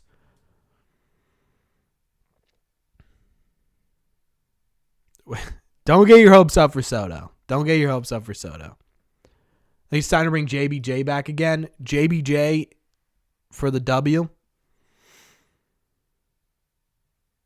Make the emote for Costas as a fantastic idea. That's exactly what we're going to do. I don't know what it's going to be, but we're definitely doing Costas. Yes. Rich Hill. Bring back Rich. Yeah, it does give you more room to play with. Do we still have JT? No. JT's a free agent. Yeah, I thought we got Torres too. That would have been incredible. Why couldn't we get Soto? We could. I just don't think it's going to happen. Isaiah Campbell emote will be just a monster mustache. Just an absolute monster mustache. Yeah, it's $10 million a year off the books. What do they do with it? I don't know. Is it more money for Yamamoto? God, I hope so.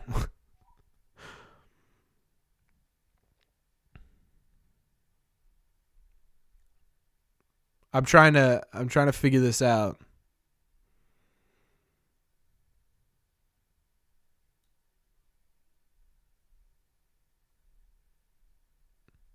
I'm looking to see if anything new has come out, chat, before I head out.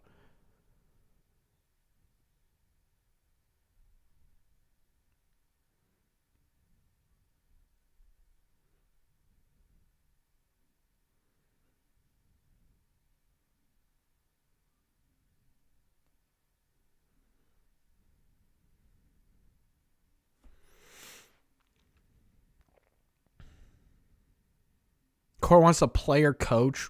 What? No, he didn't retire, Edgar. He posted on Instagram. He's not retired yet. I know the Red Sox are going to move on from Doogie, but I hate that we traded him to the Yankees and what we got from a return. I don't think the return's fine. The return's what you'd expect, and honestly, the return could be fun.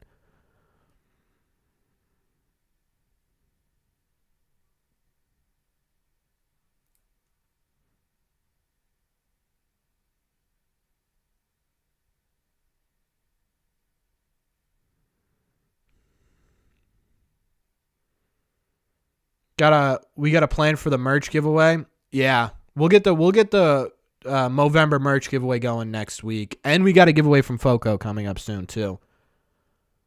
Something big will happen. I know. I'm kind of nervous. I'm kind of nervous, but I got to do it anyways, chat. This has been fantastic. This is one of our more entertaining live streams we've had in a minute. Trade sale and story? No. Not even slightly. This has been a ton of fun. This has been our most active live stream in a minute.